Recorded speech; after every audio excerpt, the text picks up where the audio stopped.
lo más prolijo posible, así después les paso yo el PDF con todo lo que voy anotando, ¿sí? Por las dudas alguno no anota algo y demás.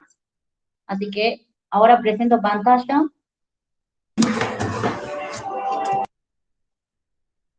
¿Ven ahí o no? Sí, Flor. Ah, bien, perfecto. Bueno, chicos, entonces, veamos. Primero que nada, nosotros tenemos que entender varias cosas. Cuando yo hablo de una interacción medicamentosa, ¿sí? Voy a tratar de hacer lo más prolija la letra, así después les paso esto a ustedes. Cuando yo hablo de una interacción medicamentosa, estoy hablando de qué?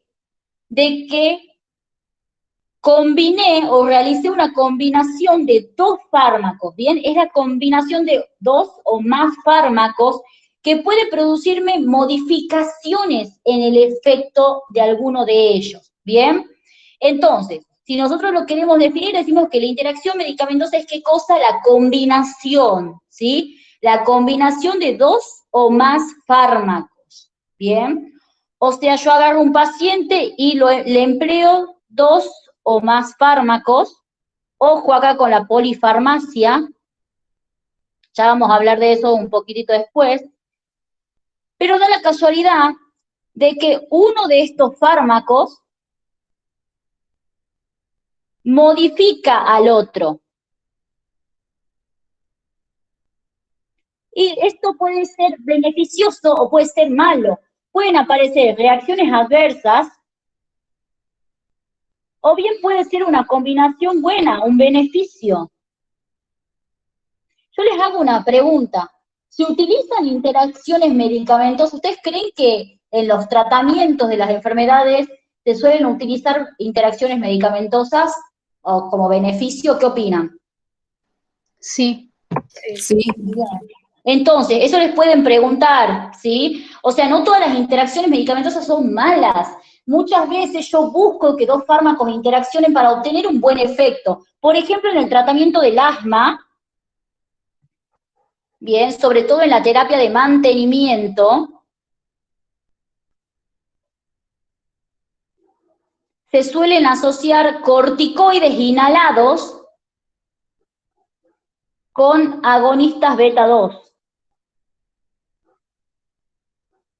Bien. O por ejemplo, en la hipertensión arterial, se pueden asociar diuréticos, bien, con beta bloqueantes. Entonces, que yo escuche el término interacción medicamentosa no quiere decir que sea algo malo. Una interacción medicamentosa, como lo dije y lo vuelvo a repetir, es cuando se realiza la combinación o cuando se emplean dos o más fármacos, bien, y uno de ellos puede modificar el efecto del otro. Esta modificación del efecto puede ser beneficiosa, como en el caso de combinar al corticoide con los agonistas beta 2, o combinar un diurético con un beta bloqueante, pueden ser beneficiosas o pueden ser perjudiciales, ¿sí? Como por ejemplo combinar un anticonceptivo oral con antibióticos de amplio espectro, ¿sí? Combinar alcohol con metronidazol. O sea, existen interacciones malas y buenas, eso es lo que les quiero decir. Entonces, cuando ustedes les pregunten, Meuli es el que más toma interacciones, por eso me interesa mucho que lo veamos. Cuando ustedes los pregunten, recuerden, las interacciones no son siempre malas. ¿Existen interacciones beneficiosas? Sí. ¿Qué ejemplo van a dar? En el asma. Se utilizan corticoides inhalados y se utilizan agonistas beta 2, ¿sí? El agonista beta 2, ¿qué me hace? Me produce una relajación, ¿sí? De las células musculares, de los bronquios, o sea, me producen una broncodilatación, eso me favorece a mí a respirar un poco mejor. Y los corticoides inhalados, ¿qué hacen? Primero que nada, que inhiben la degranulación de los mastocitos. Ojo que hay agonistas beta 2 que pueden hacer lo mismo. Es decir, el asma está muy ligado muchas veces a variabilidad individual y a reacciones de hipersensibilidad. El corticoide actúa como inmunosupresor, bien, en esta situación. Y también el corticoide me puede producir una relajación del bronquio. Entonces, para eso me sirve, ¿sí? La mezcla me favorece, ¿bien? Entonces, es muy importante, o por ejemplo, en el caso de la hipertensión arterial, los diuréticos me van a disminuir la volemia y los beta bloqueantes me van a disminuir la liberación de renina, ¿sí?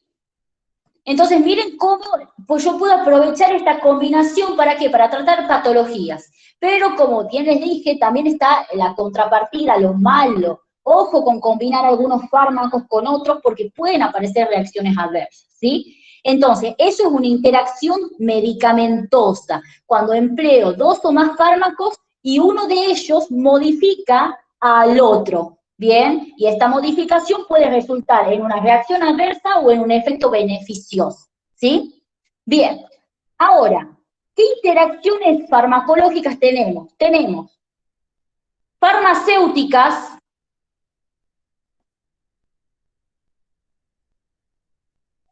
farmacocinéticas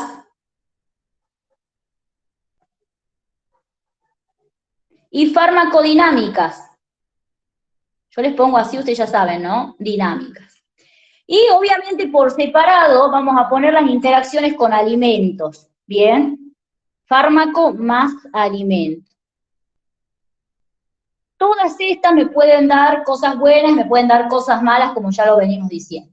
Vamos primero a las farmacéuticas. Chicos, acá es importante una cosa. Esperen, ya les digo que copie esto, ahí para que ustedes lo tengan más o menos prolijo, mi letra no me ayuda mucho. Ahí está. Bueno, yo les pongo farmacéutica, ustedes saben qué es farmacéutica, ¿sí? Bien, ¿qué pasa? Cuando yo estoy hablando acá de una interacción farmacéutica, hablo de que la interacción ocurre in vitro, ¿sí? ¿Qué quiere decir in vitro? Que ocurre, por ejemplo, durante el proceso de preparación. Bien, cuando estoy preparando, por ejemplo, tengo que diluir el fármaco en una de las soluciones, en alguna solución de las que digo en las parenterales, ocurre una interacción que obviamente puede tener efectos tóxicos si lo administro al paciente. Entonces, una interacción farmacéutica son interacciones que ocurren in vitro, durante la preparación, ¿sí? Durante la preparación. Acá les aclaro una cosa, interacciones farmacológicas, por lo general la pueden estudiar del CIER, del ITER, del FLORES. Las clases que yo les estoy por dar ahora es una mezcla de CIER, ITER, FLORES y GLUMO, o sea que está muy completo, todo para que ustedes lo puedan ver la clase y listo. Pero si agarran el CIER, por ejemplo, en interacciones farmacéuticas les va a aparecer que existen las invisibles, ¿bien? Esas táchenlas, porque ni la Cleaver, ni la UNIAS, ni nadie, nadie de la cátedra lo acepta, ¿bien? Dicen que es algo viejo que ya no ocurre más. Así que tachen esa interacción. Si ustedes ven en el CIER que les dicen invisibles, tachen. No existe más eso para ellos, ¿bien? Así que para que no cometan el error, recuerden, acá les pongo, tachar invisibles. Eso solamente está en el CIER, ni en el líder, ni en ningún otro libro están las invisibles y los doctores ya no las consideran, así que ustedes tachan, ¿bien? Bueno, entonces, ¿qué interacción farmacéutica? El único ejemplo que hay, ¿sí?, de interacción farmacéutica, que es válido, es un tipo de interacción que se llama físico-química. Esta interacción, chicos, hace que cuando yo combino un fármaco como las tetraciclinas, ¿sí?, más solución. ¿Qué solución contiene calcio? De las soluciones parenterales que vimos, ¿cuál contiene calcio? A ver, ¿quién me puede decir? A ver si vienen estudiando las soluciones parenterales. ¿Cuál tiene calcio?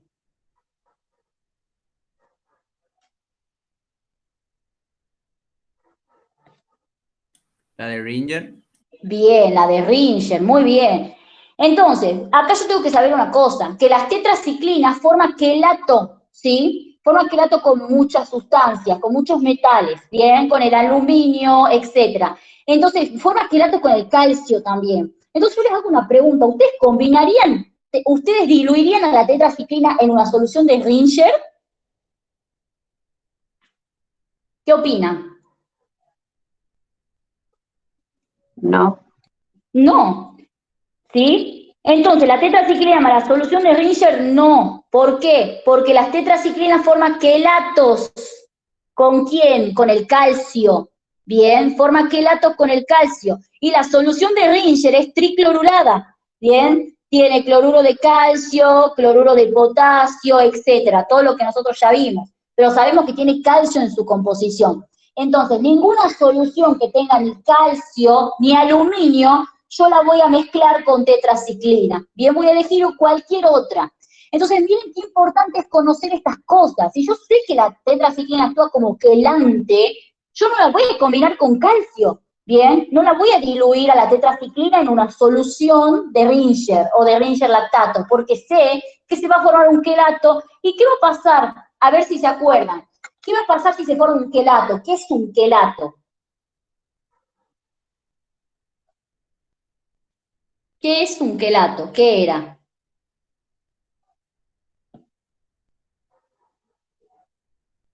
¿Es soluble o no? Ahí va, esa pregunta para ayudar un poco más. ¿Es soluble o insoluble el quelato? Insoluble. Insoluble. Entonces, ¿qué va a pasar con la tetraciclina si la administro mezclada con una solución de Ringer, por ejemplo? ¿Va a poder difundir por las membranas?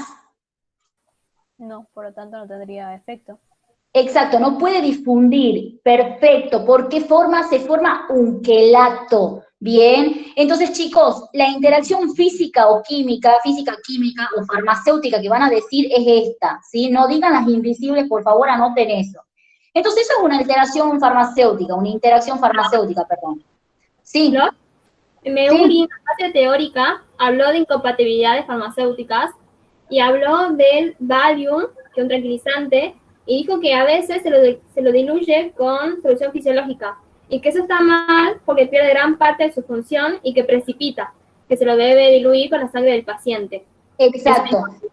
Sí, lo del diazepam, que es el Valium, eso es importante también, ahí, eso también lo dice el CIER, ¿sí? El diazepam no se tiene que mezclar con ninguna solución, porque se inactiva parte de ese principio, o sea, ese principio activo se inactiva, entonces por lo general es lo mejor es diluirlo con la sangre o dar otra vía de administración, ¿sí? Eso está bueno, ese ejemplo también está en el CIER. Este ejemplo que les pongo acá es del ITER, y el diazepam es el ejemplo del CIER. Si se saben los dos, mejor. Entonces acá les anoto también por lo que dijo Meuli, el diazepam o Valium, ¿sí? Valium es el nombre comercial, el nombre de marca registrada en realidad. Diazepam, el nombre genérico, más una solución, principalmente con la solución fisiológica y la de dextrosa, al 5%, son con las que menos se puede dar diazepam, ¿sí? ¿Por qué? Porque disminuye la cantidad de principio activo, o si no, pierde actividad, pongámosle, le digamos así mejor. Pierde actividad.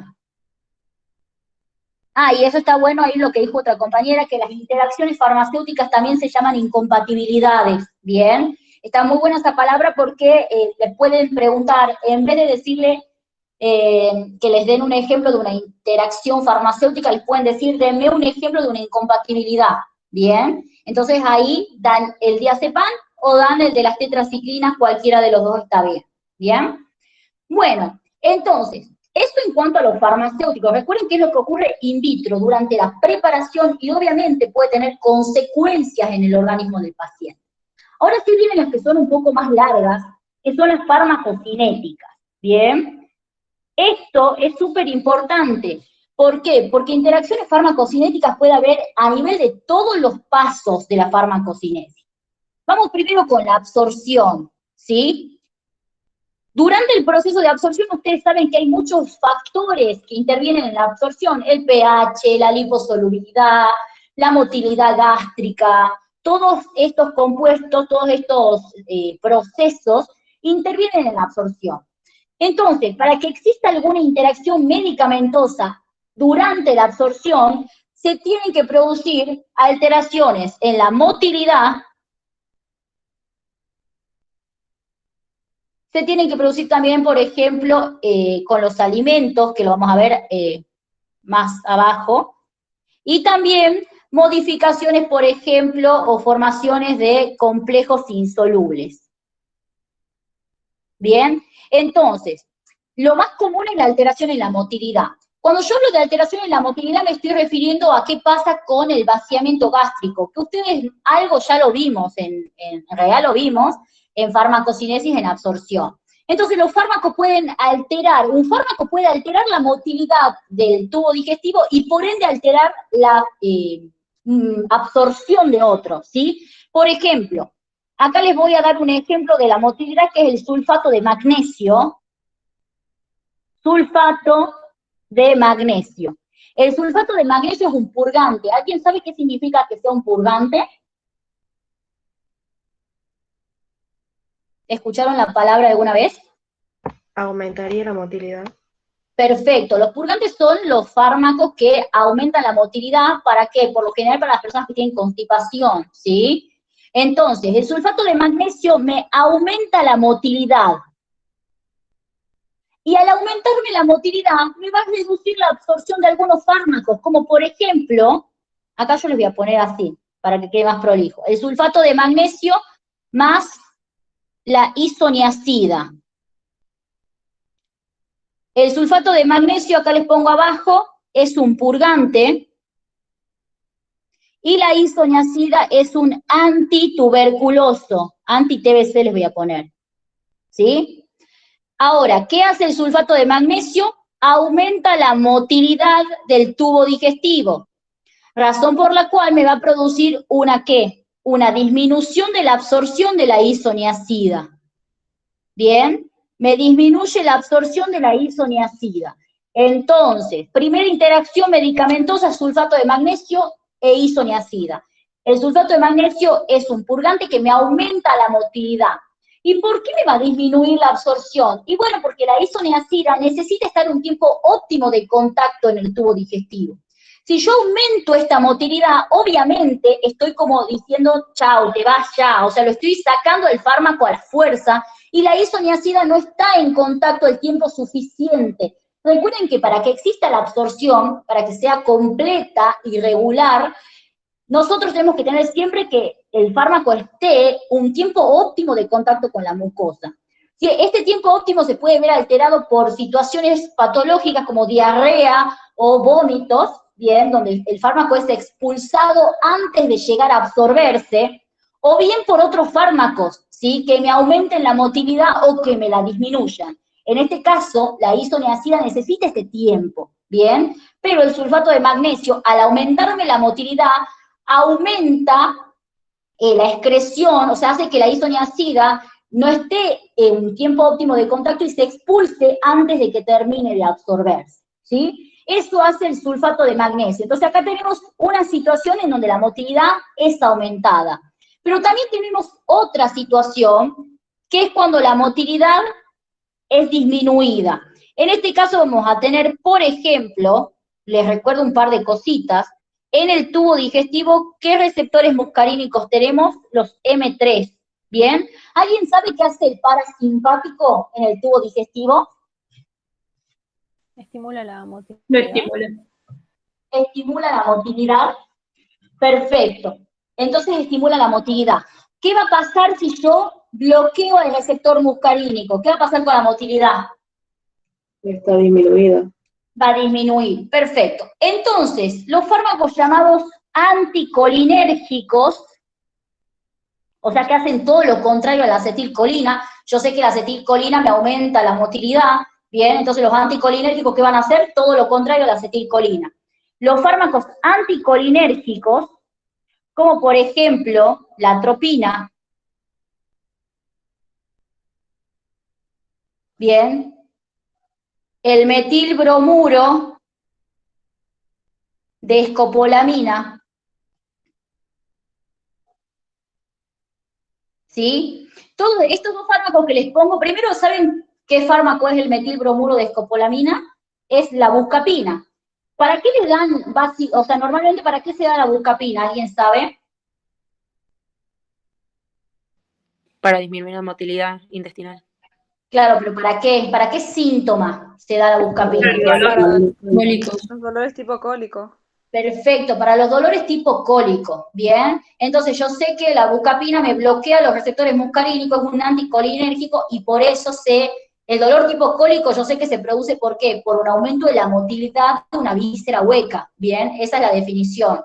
Y yo sé que la buscapina me va a disminuir la motilidad del intestino, entonces me calma el dolor. Eso es como para relacionarlo. Pero ¿qué hacen los anticolinérgicos? Al disminuir la motilidad del tubo digestivo, interfieren con la absorción de varios fármacos. como por ejemplo la levodopa. Pero ¿por qué interfieren con la absorción? ¿Qué pasa si yo disminuyo la motilidad de un fármaco y este fármaco queda estancado en el estómago? ¿Quién me puede decir qué le puede pasar al fármaco? Se puede inactivar por el medio ácido del estómago.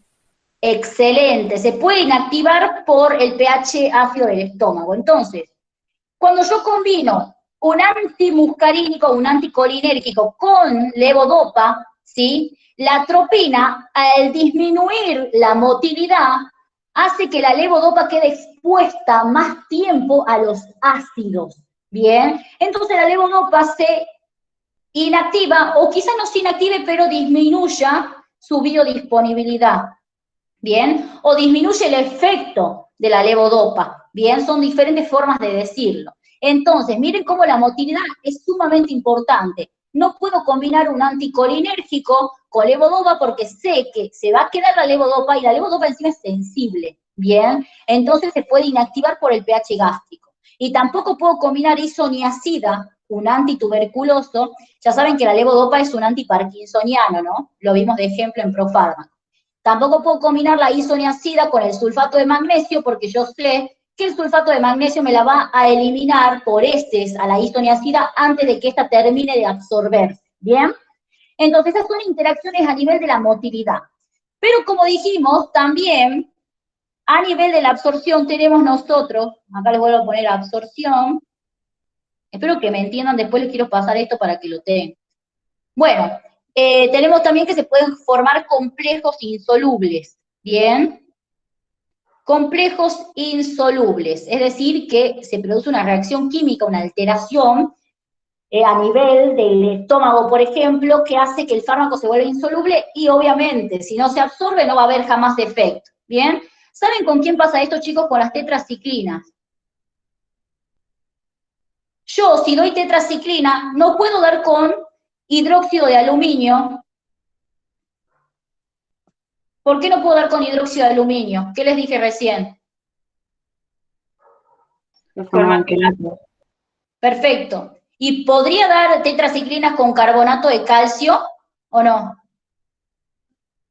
No, no tampoco. No, porque yo sé, perfecto, que las tetraciclinas forman quelatos con el aluminio y con el calcio, ¿bien? Estos dos fármacos que les puse aquí son antiácidos, ¿no? Por las dudas, antiácidos. Y yo sé que si yo doy tetraciclina, con estos fármacos se van a formar, ¿qué cosa? Quelatos, o sea, compuestos o complejos insolubles. Y la tetraciclina no va a tener ningún efecto, porque forma quelato, entonces directamente no se absorbe nada, el 0% se absorbe, ¿sí? Entonces, este es otro tipo de interacción. Es muy parecida a la que vimos farmacéuticamente. ¿Cuál es la diferencia? Que esta es in vivo, ¿bien? Porque esta ocurre dentro del organismo del paciente. La farmacéutica ocurre fuera del organismo del paciente, ¿sí? Bien. Entonces, estas son dos formas de interacciones a nivel de la absorción. Preguntan muchísimo, la doctora Kliber, también interacciones medicamentosas, ¿sí? Entonces, motilidad, y también usted lo puede dar como tema, ¿no? Si quieren. Entonces, a nivel de la motilidad, ya sabemos, tenemos dos ejemplos, uno que me aumente la motilidad y me disminuye la absorción, y otro que me disminuye la motilidad y por ende me expone a mi fármaco, al otro fármaco, a que esté expuesto mucho tiempo con los ácidos. Y tenemos también la formación de complejos insolubles. No voy a mezclar tetraciclina, que es un quelante, bien, no la voy a mezclar con hidróxido de aluminio o carbonato de calcio, porque se van a formar quelatos que son complejos insolubles. Tenemos también acá la de los alimentos, ¿sí? Pero esa la dejamos como apartado para después, o sea, para el final de la clase. Así que ahí también pueden anotar alimentos, y ya lo vemos más abajo. Bien. Bueno, entonces esas son las interacciones que hay a nivel de la absorción. Después tenemos el siguiente paso de la farmacocinesis, que es la distribución. Nosotros sabemos que a nivel de la distribución, la principal competencia está ¿dónde? ¿A nivel de qué cosa? A ver, ¿quién me dice eso? No entendí la pregunta. Les pregunté... ¿Sería de albúmina? Perfecto, a nivel de las proteínas, ¿sí? Lo que yo les pregunté fue a nivel de qué cosa tenemos la principal interacción en la distribución a nivel de las proteínas, ¿bien? Ustedes saben que existen los fármacos de clase 1 y de clase 2, y saben que uno desplaza el otro. Entonces eso ya es una interacción importante que yo tengo que tener en cuenta. En la distribución, nosotros tenemos interacciones a nivel de las proteínas, a nivel de las barreras, también, importante, de las barreras.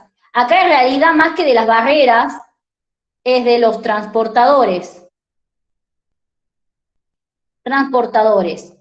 Tenemos también interacción a nivel de lo que sería la circulación enterohepática, que ustedes saben que es un proceso de distribución, o sea, forma parte de la distribución, ¿sí? Y bueno, tenemos otra, que la verdad que no les da ningún ejemplo, pero es bueno saberlo, que es el pH de la sangre.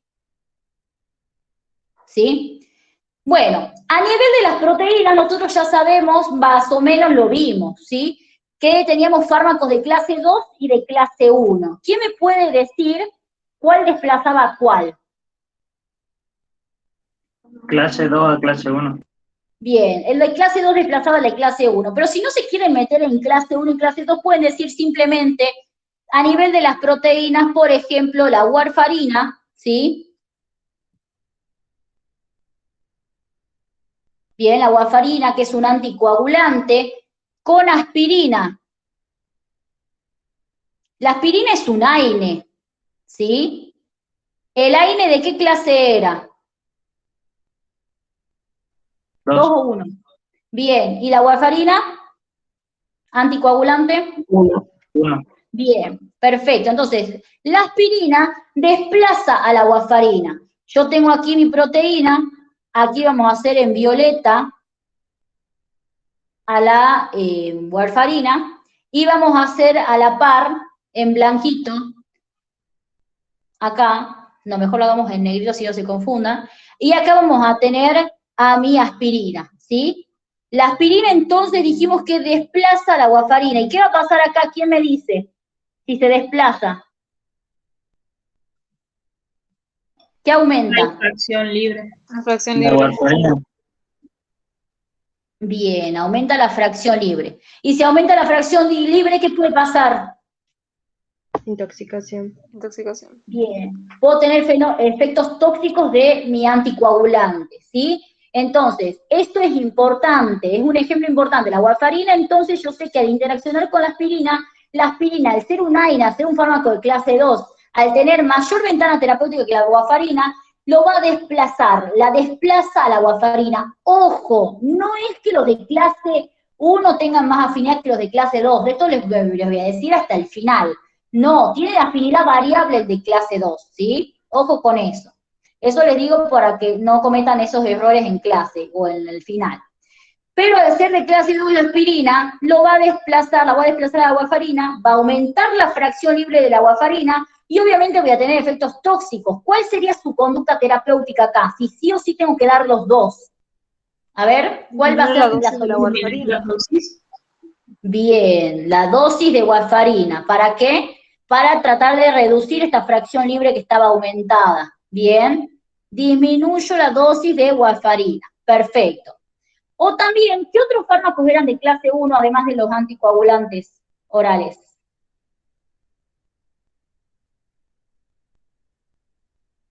Los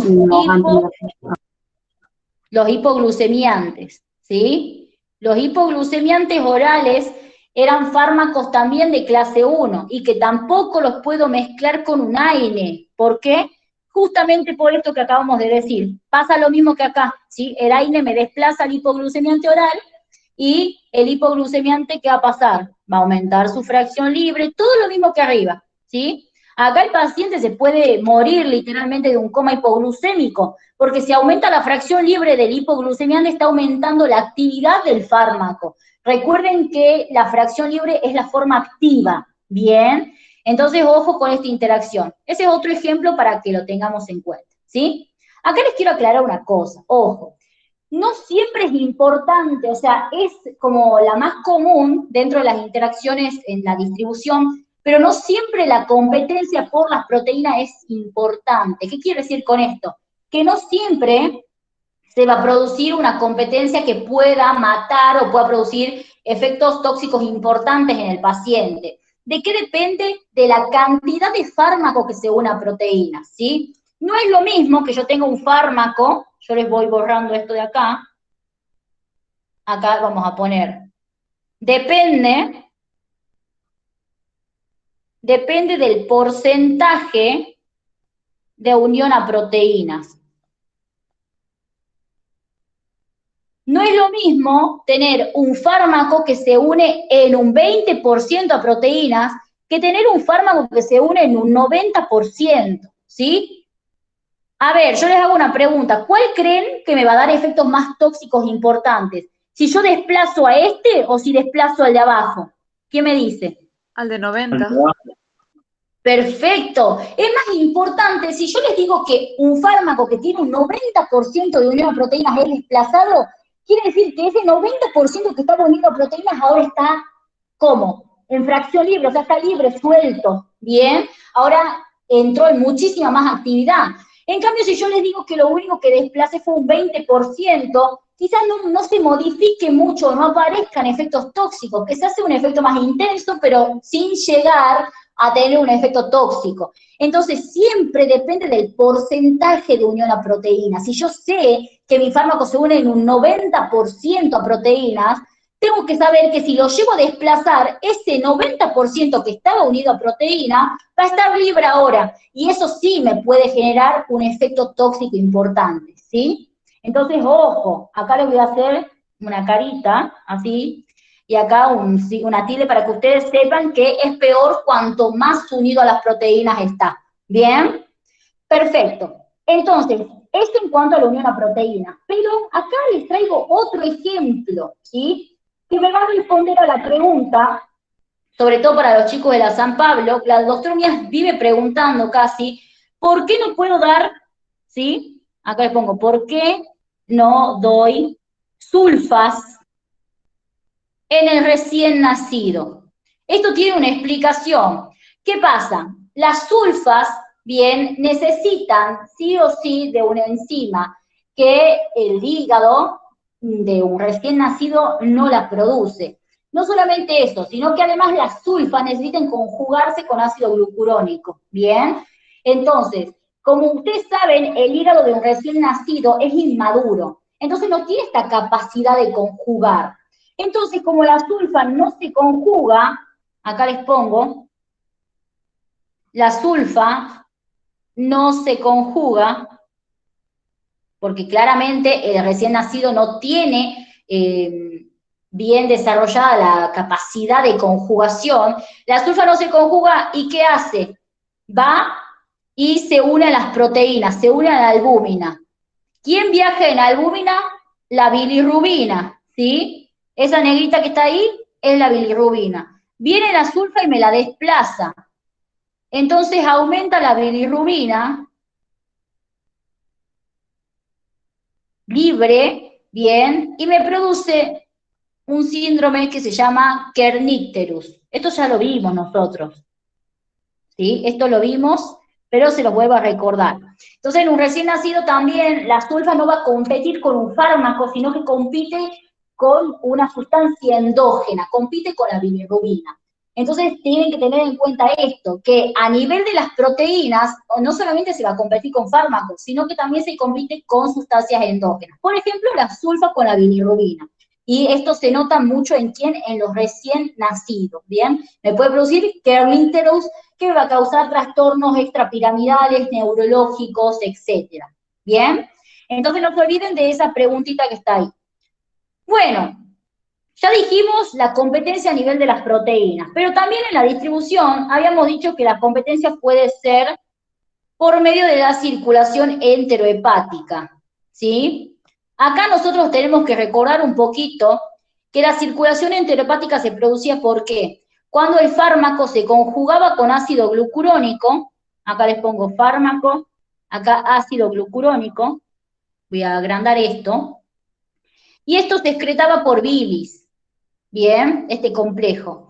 Obviamente que después de la bilis pasa al intestino, y en el intestino vienen unas bacterias, bien, las bacterias de la flora normal, con una enzima que era beta-glucuronidasa. Esta beta-glucuronidasa producida ¿por quién? Por las bacterias de la microbiota o de la flora intestinal, microbiota. Estas beta-glucuronidasas me rompían esta unión. Yo les hago una pregunta. ¿Esto así, este complejo, se puede absorber en el intestino? ¿Es soluble o insoluble? Insoluble. Bien, es insoluble. En cambio, al separar, al romper esa unión, el fármaco queda libre de nuevo, ¿sí? Y este fármaco se absorbe en el intestino. Es decir, como que el fármaco llegó al hígado, bien, se conjugó con ácido glucurónico. Esta conjugación hace que el fármaco se excrete a nivel de la bilis. Después, siguiendo toda la vía biliar, termina en ¿dónde? En el intestino. Cuando llega al intestino, se topaba ¿con quién? Con las bacterias de la microbiota que me rompían esta unión, ¿sí? Y esto me favorecía ¿a qué? A tener una vida media mayor y a tener un efecto más prolongado. O sea, la circulación enterohepática hace que el fármaco reingrese al organismo, ¿bien? Y por esto se me produzca una mayor vida media y un efecto más prolongado.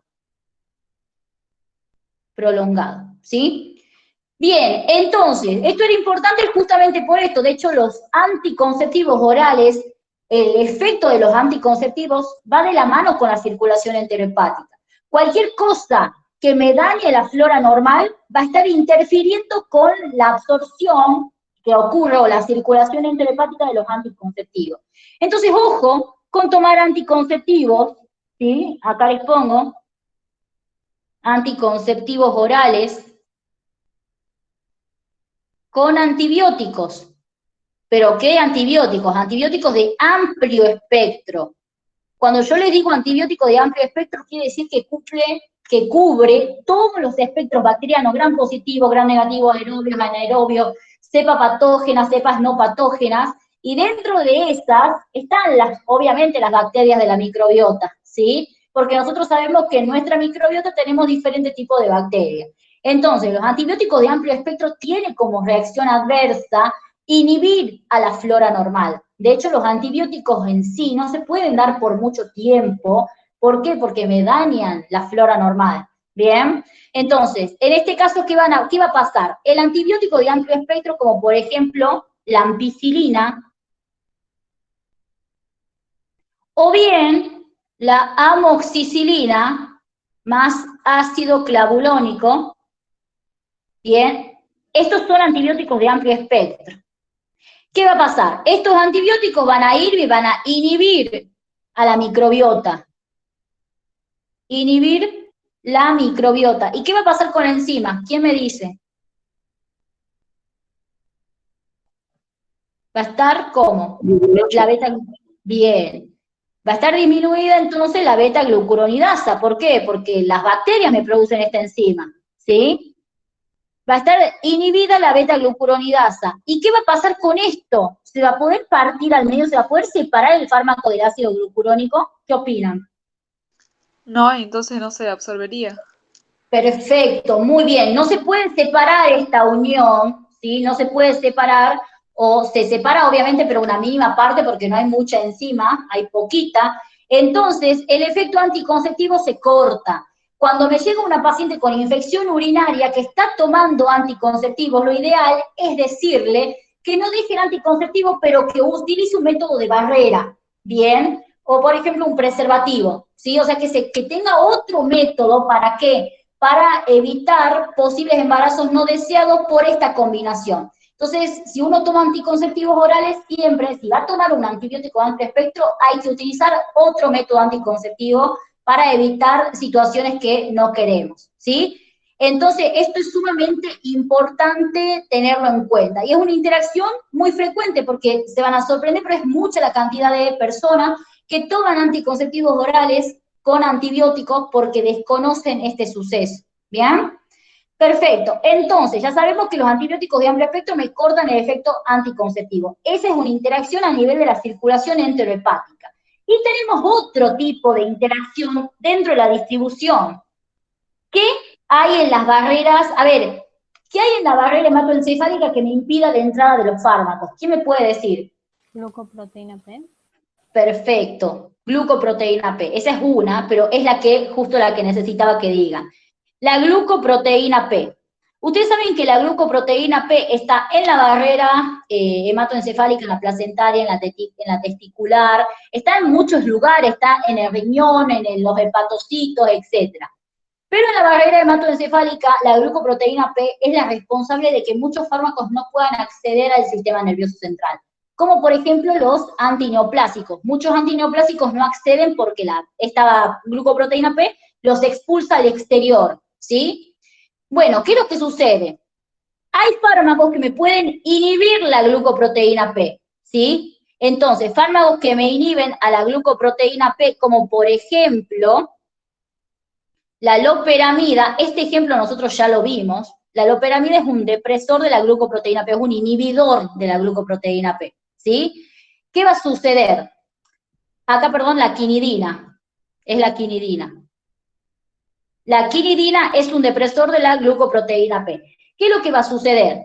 Hay fármacos que no pueden atravesar la barrera hematoencefálica, ¿sí? Por ejemplo, ¿quién me puede decir qué fármacos no atraviesan la barrera hematoencefálica?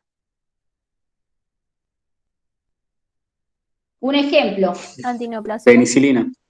Los antineoplásicos, la penicilina. ¿Qué más me dijeron ahí? La dopamina.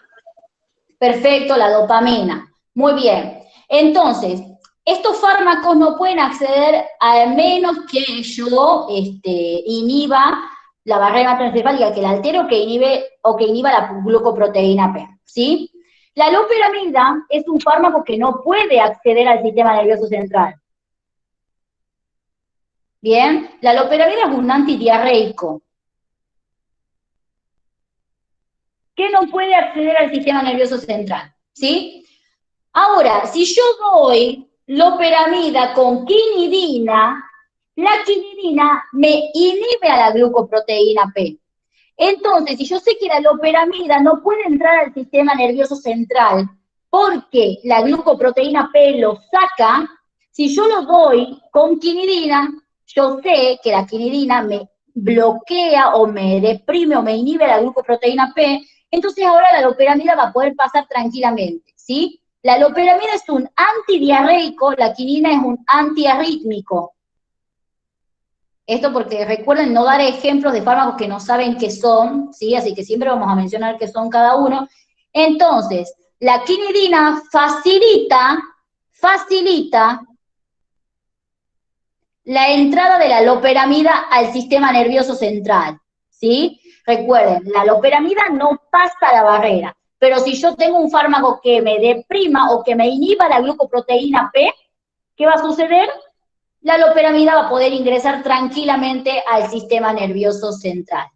Está claro eso, ¿no? Ese ejemplo igual lo vimos cuando vimos barreras, pero recuérdenlo, lo recordemos.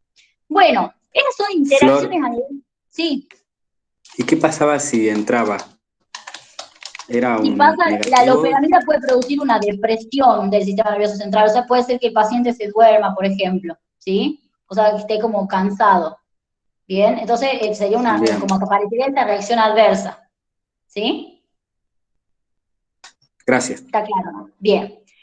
Bueno, acá también el Flores les menciona que los fármacos, no les dice ningún ejemplo, pero les dice que algunos fármacos pueden interferir con el pH de la sangre.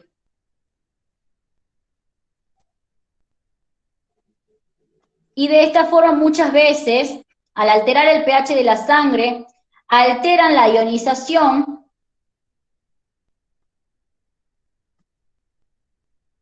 y hacen que algunos fármacos puedan ingresar al sistema nervioso central.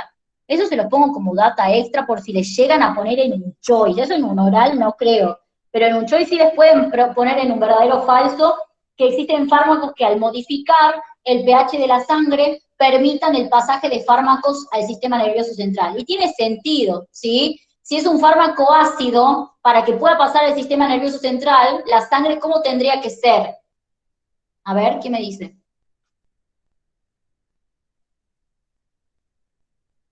Y la sangre tiene ¿Cómo? que ser ácida. Perfecto, ¿por qué? Y para que ¿Qué va a pasar? predomine lo no ionizado y pueda absorberse. Excelente. Ustedes saben perfectamente que la fracción no ionizada es la liposoluble, la capaz de atravesar las membranas, ¿sí? Si yo tengo un fármaco ácido que su fracción predominante en la sangre es la ionizada, bien, o sea, la fracción hidrosoluble, la que no atraviesa las membranas, y yo, por alguna razón, tengo una acidosis metabólica, por ejemplo, o tengo un fármaco que me produjo una acidez a nivel de la sangre, que me redujo el pH, ¿qué va a pasar? Va a predominar la fracción no ionizada. Y este fármaco ahora tiene más cantidad de fracción no ionizada, o sea, más cantidad de fracción liposoluble y puede acceder quizá a diferentes sistemas como el sistema nervioso central, ¿sí? Pero bueno, eso es como algo extra por si les llega a aparecer en un choice, ¿bien? Entonces, esas son las interacciones a nivel de la distribución. No sé si tienen alguna duda hasta acá de la absorción y la distribución. ¿Alguna duda de lo que vamos viendo? No, Flor. Bien, perfecto. Bueno, si igual si les va surgiendo, ustedes pregunten, no hay problema. Después, ¿qué más? Tenemos el metabolismo, ¿sí? A nivel del metabolismo también va a haber interacción. ¿Algunos se acuerdan qué interacciones hay a nivel del metabolismo? ¿Cómo se llaman? Son dos.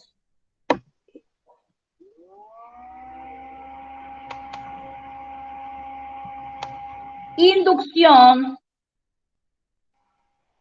e inhibición enzimática. ¿Sí? Inducción enzimática e inhibición enzimática. Esto puede ser a nivel microsomal o no microsomal. A nivel microsomal ustedes tienen todos los ejemplos que nosotros vimos cuando vimos metabolismo, que ahí está la clase. Entonces yo les voy a dar otros ejemplos, ¿sí? Para tener como algo adicional. ¿Qué era la inducción enzimática? La inducción enzimática decimos que es cuando un fármaco aumenta la actividad ¿de quién? De una enzima. ¿Bien? Al aumentar la actividad de esta enzima, la enzima va a estar metabolizando más rápido. Metaboliza más rápido, ¿sí? Y si la enzima metaboliza más rápida, quiere decir que va a elimina más rápido a su sustrato. ¿Bien? Entonces, repitamos, cuando yo hablo de inducción enzimática, hablo de inducir, de aumentar o inducir a la enzima a que haga su trabajo más rápido, ¿bien? Entonces, cuando yo les digo que un fármaco es inductor, les estoy diciendo que este fármaco me aumenta la actividad de una enzima. Y gracias a esto, todos los que sean sustratos de esta enzima van a sufrir, ¿bien? Se van a eliminar más rápido. Acá tenemos, por ejemplo, al fenobarbital, ¿sí? El fenobarbital es un barbitúrico. Fenobarbital es un barbitúrico que es un depresor del sistema nervioso central, ¿bien? El fenobarbital es inductor por excelencia, chicos, ¿sí? Es inductor por excelencia. Ustedes tienen dos grandes inductores. Uno es el fenobarbital y el otro, que no es un fármaco, es un tóxico. ¿Cuál es el otro? El alcohol. El alcohol, perfecto. Entonces, ustedes saben que el alcohol y el barbitúrico son inductores enzimáticos por excelencia, ¿bien? El alcohol solo del microsomal, pero el fenobarbital del microsomal y de otras enzimas, ¿bien? Entonces, son inductores por excelencia. ¿Qué va a pasar? Yo sé que el fenobarbital me produce, ¿qué cosa? Un aumento en la actividad de todo el sistema microsomal. Cuando hablo de sistema microsomal estoy hablando de los citocromos, ¿sí? De los citocromos, del citocromo P450. Acá, voy a poner toda la palabra. Citocromo P450, ¿bien? Entonces, si yo sé que, por ejemplo, algunos AINES, como por ejemplo la aspirina, ¿bien? Se metaboliza o sufre metabolismo por el sistema microsomal, ¿qué va a pasar si yo mezclo aspirina con fenobarbital? ¿Quién me dice? Se va a eliminar más rápido. Disminuye vida media media de la aspirina. Excelente, muy bien. La aspirina se elimina más rápido y por lo tanto, si se elimina más rápido, ¿qué va a suceder? Va a disminuir su vida media, excelente, y obviamente también va a disminuir su efecto. Bien. Lo mismo pasa con mezclar fenobarbital con dipirona. La dipirona es un antipirético, o sea que baja la fiebre, ¿bien? También va a pasar lo mismo. La dipirona, ¿qué va a pasar? También se metaboliza por el sistema microsomal. Ustedes la tienen incluso de ejemplo en el cuadrito que yo les di en la clase de metabolismo. El fenobarbital, al aumentar la actividad del sistema microsomal, va a eliminar más rápido a la dipirona, a la aspirina, bueno, a muchos AINES, y me va a producir, ¿qué cosa? Una disminución en la vida media y una disminución en el efecto. ¿Qué conducta terapéutica tomarían ustedes acá si sí o sí tengo que dar estos dos fármacos juntos? A ver. Aumentar la dosis. ¿De quién? De la aspirina o de la dipirona. Perfecto, de la aspirina o de la dipirona. Muy bien. De esa manera yo logro compensar esta rápida pérdida que hay, ¿sí? Excelente. Eso es la inducción enzimática que, como repito, ya lo vimos, pero bueno, lo repasamos. Pero les cuento una cosa. La inducción enzimática puede tener, o sea, el uso de barbitúricos como inductor puede tener indicaciones terapéuticas, ¿sí? ¿Por qué? ¿Saben en qué situación? Por ejemplo, en la hiperbilirrubinemia del recién nacido.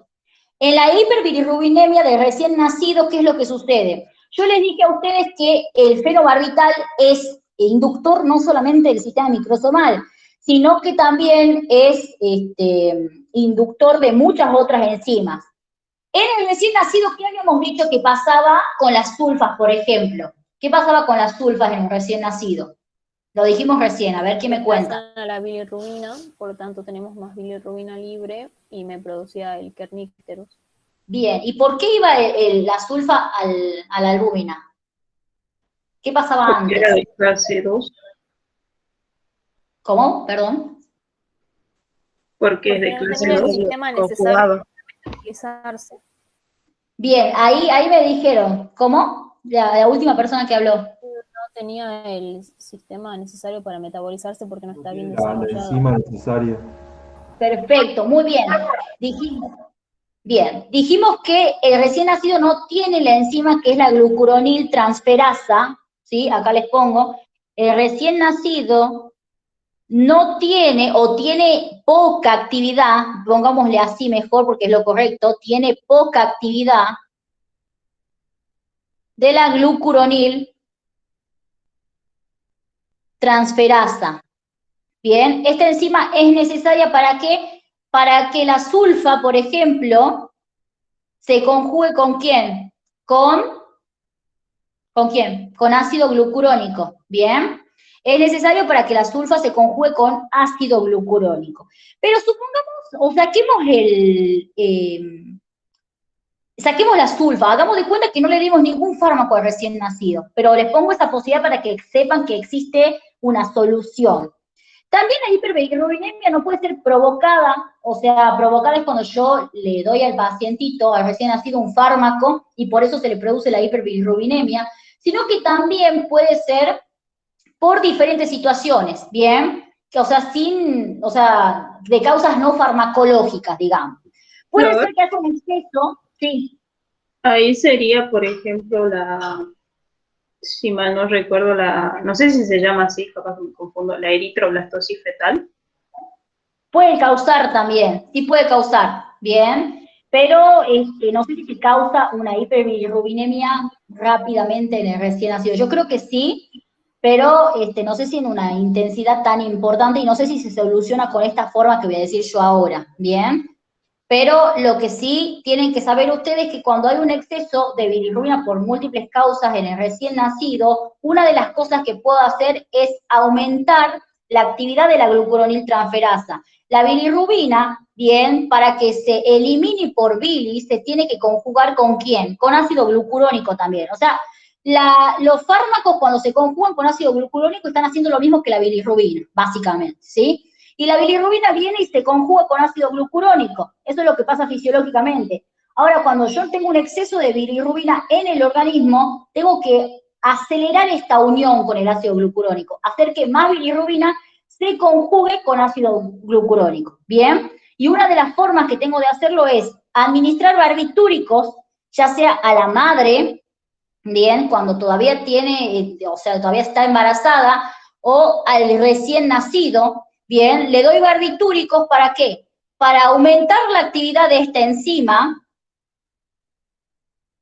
y favorecer a la unión de la bilirrubina con ácido glucurónico, y de esta manera eliminar el exceso de bilirrubina, ¿bien?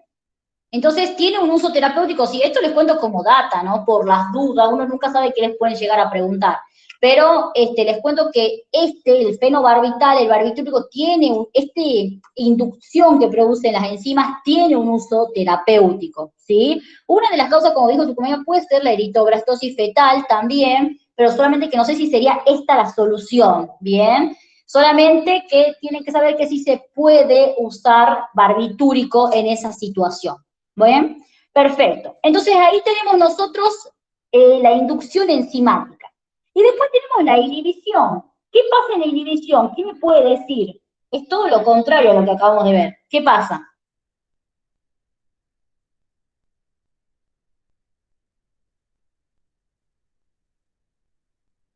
¿Qué pasa? ¿Qué pasaba en una inhibición enzimática, chicos? Disminuía la actividad. Perfecto. Cuando yo digo que un fármaco inhibe a una enzima, estoy diciendo que el fármaco, como bien lo dijo ahí su compañera, disminuye la actividad de una enzima. ¿Sí? Entonces, ¿qué va a suceder? Aumenta, si disminuye la actividad de la enzima, ¿qué aumenta? Aumenta la vida media del sustrato. ¿Cómo se va a estar eliminando este sustrato? Se elimina más lento, ¿sí? ¿Por qué? Porque si disminuyo la actividad de la enzima, ¿cómo es el metabolismo? ¿Más rápido o más lento? Más lento. Bien, el metabolismo es más lento. Si el metabolismo es más lento, quiere decir que el fármaco se elimina más lento también. Se elimina lento y por ende aumenta la vida media del sustrato. Y esto me puede generar toxicidad. Bien, entonces, ¿qué ejemplo podemos dar acá? Acá tengo el mejor ejemplo para darles, que es en el alcoholismo crónico. Uno de los tratamientos que hay es el disulfiram. El disulfiram, ¿saben lo que hace, chicos? Inhibe a la aldehído deshidrogenasa.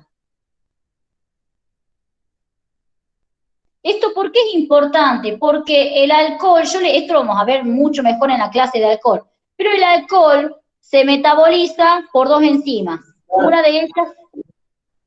¿No es alcohol Sí. deshidrogenasa? Esperen, por eso les estoy por explicar ahora cómo es, ¿sí? También inhibe el alcohol deshidrogenasa, bien, pero también, la acción más importante la tiene sobre el aldehído deshidrogenasa. Pero ¿qué es lo que pasa? El alcohol se metaboliza por dos enzimas. Por la alcohol deshidrogenasa y por la aldehído deshidrogenasa. El alcohol se metaboliza primero por la alcohol deshidrogenasa y se transforma en aldehído. Y luego ese aldehído se metaboliza por la aldehído deshidrogenasa y se transforma en acetato. ¿Bien? Bueno, ¿qué es lo que sucede? El alcohol, o sea, acá el metabolismo del alcohol, ya saben, como vimos, el metabolismo puede ser microsomal o no microsomal, en este caso es no microsomal. El disulfiram puede inhibir al alcohol deshidrogenasa, pero inhibe principalmente, o sea, con mucha más importancia, el aldehído deshidrogenasa. ¿Bien? ¿Por qué es importante esto? Porque el aldehído es muy tóxico en el organismo, ¿sí? O sea, el aldehído es mucho más tóxico que el alcohol en sí. Entonces, este metabolismo acá el paso más importante del metabolismo del alcohol es el aldehído deshidrogenasa, porque yo tengo que anular como sea ese aldehído. El disulfiram me inhibe el alcohol deshidrogenasa, sí, pero en poca, o sea, tiene poca actividad sobre la enzima. La actividad más importante del disulfiram es sobre el aldehído deshidrogenasa, ¿bien? ¿Qué hace? ¿Por qué le doy a un alcoholista crónico este fármaco? Un alcoholista crónico tiene dependencia, no puede dejar de tomar alcohol, ¿bien? El alcohol genera dependencia, sí. Entonces, ¿qué es lo que hacen los médicos? Una de las terapéuticas para deshabituar al paciente es darle disulfiram. Así, cada vez que el paciente tome alcohol se sienta mal. Se va a sentir mal, ¿por qué? Porque el aldehído no se va a estar transformando en acetato. Y el aldehído genera un montón de efectos tóxicos que lo vamos a ver cuando veamos la clase de alcohol, pero lo hace sentir muy mal al paciente y hace que el propio paciente deje de tomar, porque cada vez que toma alcohol, gracias a que el disulfiram impide esta transformación, cada vez que toma alcohol el paciente se siente súper mal, ¿bien? Obviamente este fármaco se prescribe con consentimiento informado, ¿sí? Eso es sumamente importante, una data ahí. Entonces, ¿qué es lo que pasa? El disulfiram aumenta la cantidad de aldehído en sangre, bien, en otras palabras. Y el aldehído es tóxico, acabamos de decir, bien. Entonces me genera efectos tóxicos en mi paciente. El disulfiram entonces inhibe al aldehído deshidrogenasa. Como les dije, también inhibe al alcohol deshidrogenasa, pero en menor cantidad, o sea, tiene una actividad menor sobre esta enzima. La más importante es sobre la aldehído deshidrogenasa, porque como les dije, si no se anula el aldehído, los efectos tóxicos son importantes. El aldehído tiene efectos tóxicos más importantes que el alcohol sobre el organismo. Entonces, el que yo quiero anular realmente es al aldehído que se forma, ¿sí? Entonces, por eso es, no sé quién me había preguntado lo de las enzimas. Ay, no recuerdo, cierto que, está, cierto que les tengo que pasar. ¿Está claro entonces eso? Entonces, Flor, ¿cuál era el efecto, por ejemplo, que causaba el aldehído en el organismo? ¿Puedes repetir, por favor? O sea, ¿qué efectos causa así en particular? O no entiendo la pregunta. O sea, Sí, ¿qué crees? sí, o sea, ¿qué efecto causa en el paciente cuando vos le das el disulfiram?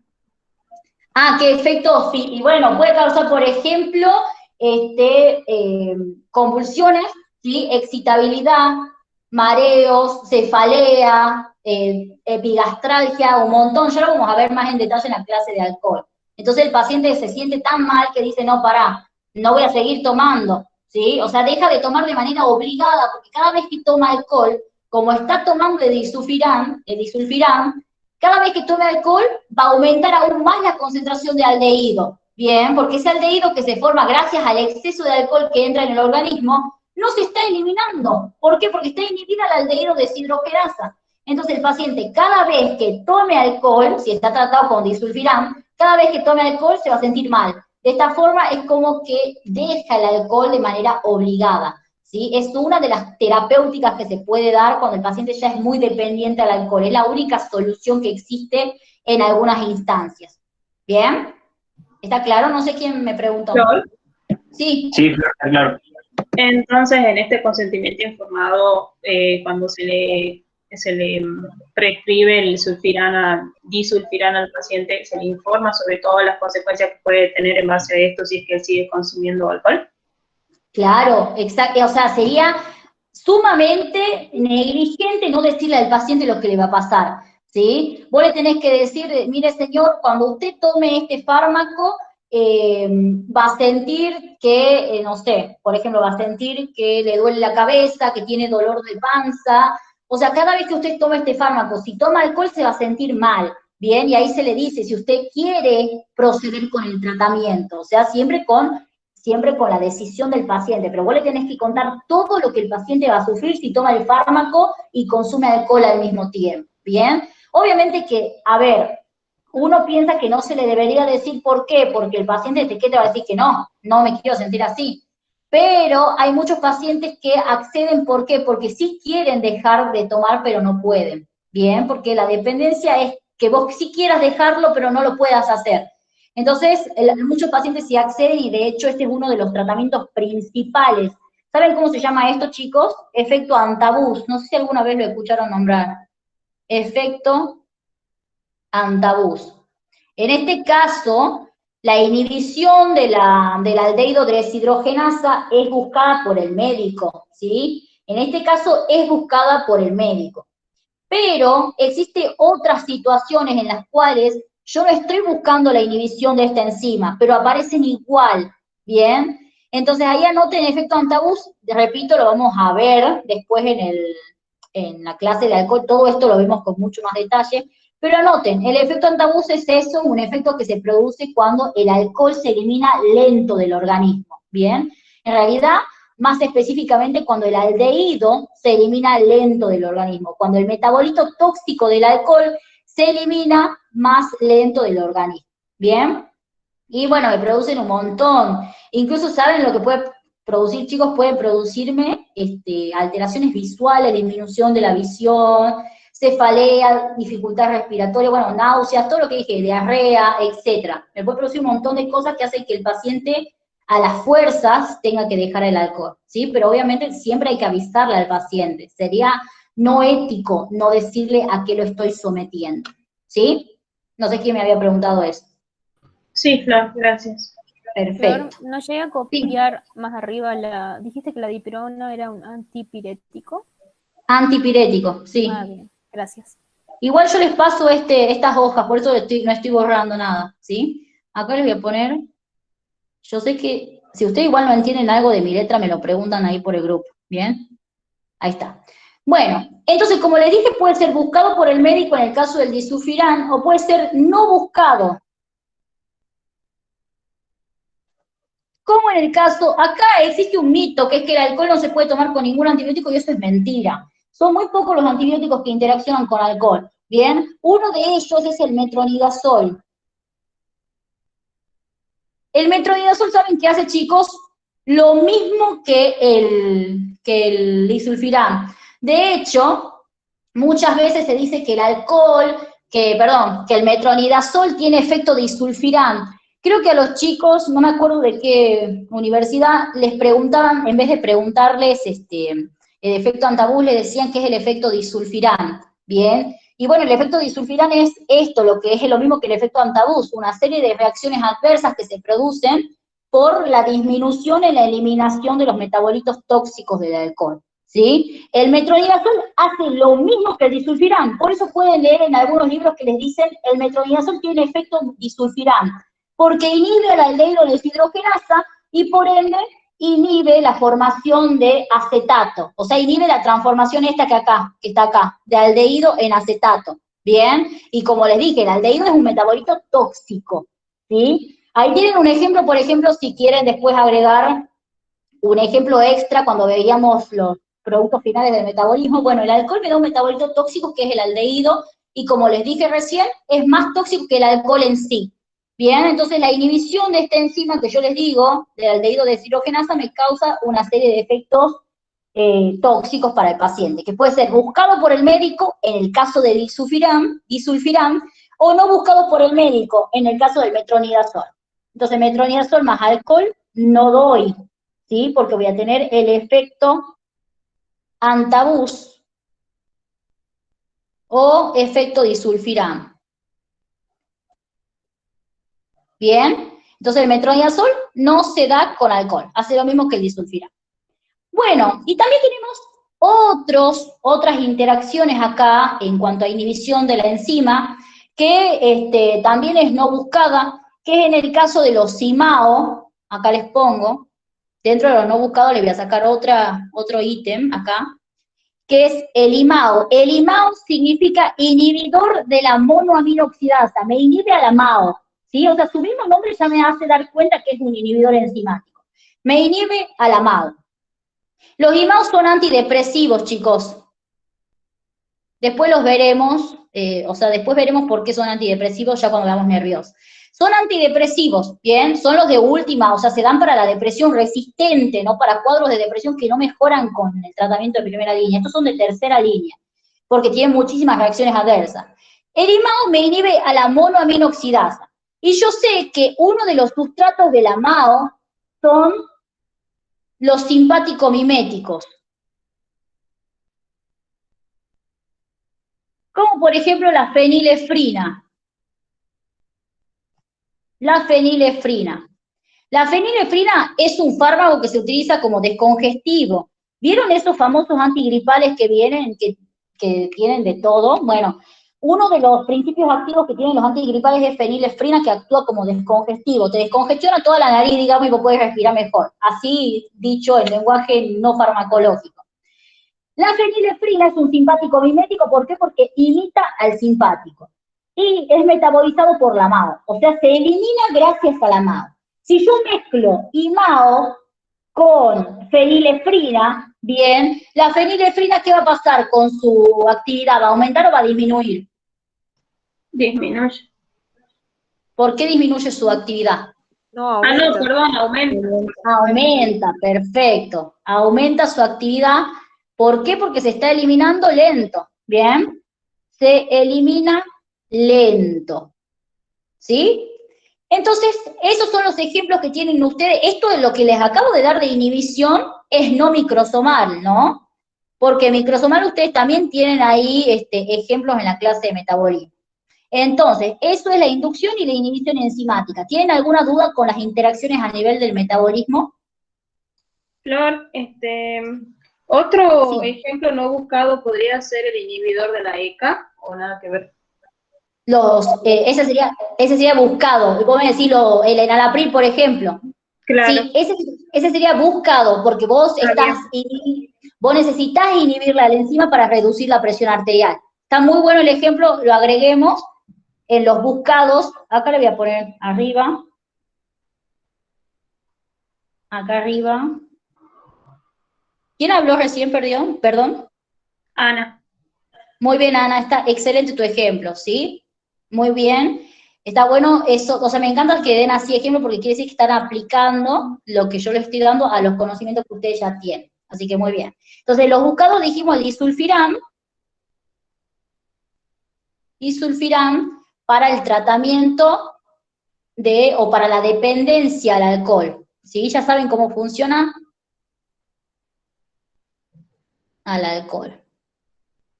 No sé si quieren que les escriba cómo funciona, pero bueno, si quieren avísenme. Y lo que dijo su compañera está muy bueno, que son los IECA.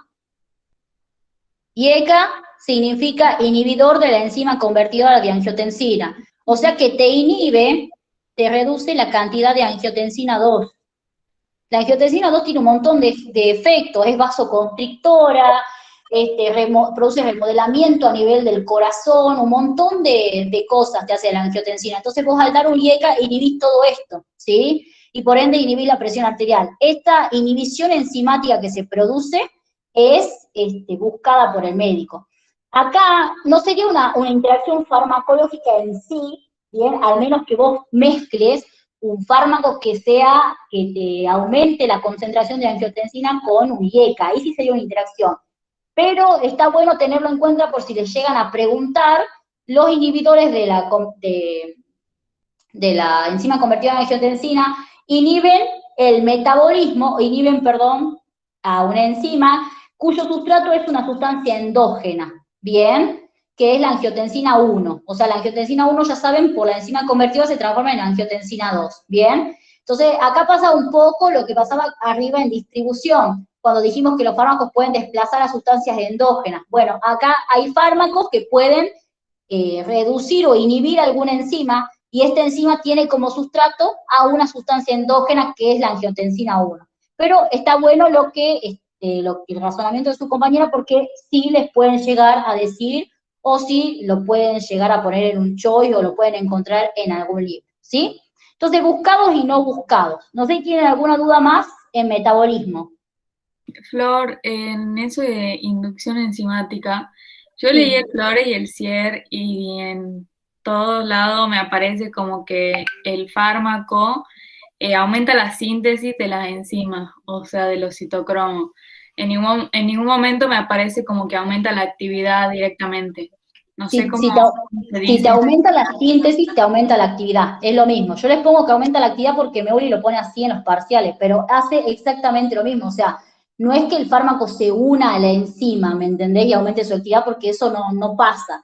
Sino que los fármacos en la enzima pueden o bloquearla directamente, o sea, directamente en la enzima los fármacos nada más pueden bloquearla. como hacen varios fármacos que vimos en el sistema nervioso central. Pero también los fármacos pueden aumentar e intervenir en la síntesis. De hecho, cuando vimos recién acá lo del barbitúrico, vieron que dijimos que el barbitúrico se puede dar para la hiperbilirubinemia, es porque el barbitúrico aumenta la actividad de la glucuroniltransferasa, pero porque aumenta su síntesis, ¿bien? Interviene en la síntesis. No existe eso de que el fármaco se una a la enzima y te aumente la actividad directamente. Está muy buena tu pregunta porque es importante aclararlo, ¿bien? Pero yo les pongo que aumenta la actividad, ¿por qué? Porque lógicamente, si vos aumentás la síntesis, aumenta la actividad. Si vos disminuís la síntesis, disminuye la actividad, ¿bien? Porque hay menos cantidad o más cantidad de enzima. Si vos aumentás la síntesis de una enzima, va a haber más cantidad de esa enzima y por ende la actividad de este sistema enzimático va a ser mayor, ¿bien? En los parciales les ponen aumento o disminuye la síntesis. Entonces yo por eso se los pongo así como más resumido. Pero está bueno aclarar bien lo que vos decís, que sí interviene en la síntesis. ¿Bien? ¿Está claro? No sé quién me preguntó. Sí, sí, gracias, Flor. Bien. Perfecto. Bueno, entonces esas son las interacciones a nivel del metabolismo. Nos queda excreción, ¿sí? A nivel de la excreción vamos a tener, acá les pongo excreción, les pongo excre, ¿sí? A nivel de la excreción vamos a tener interacciones en la difusión simple. Cuando les hablo de interacción en la difusión simple, les estoy hablando de interacciones a nivel de la reabsorción. Obviamente que, a ver, yo les comento acá una cosa, que la reabsorción puede involucrar transportadores también. Ya les voy a decir en qué situación involucra transportadores, pero por lo general es difusión simple, ¿bien? Y aquí tenemos dos ejemplos, chicos, que nosotros ya lo vimos, que es en el caso de una intoxicación con barbitúricos y en una intoxicación con anfetaminas. En la intoxicación con barbitúricos, ¿el barbitúrico qué es? ¿Un ácido o una base?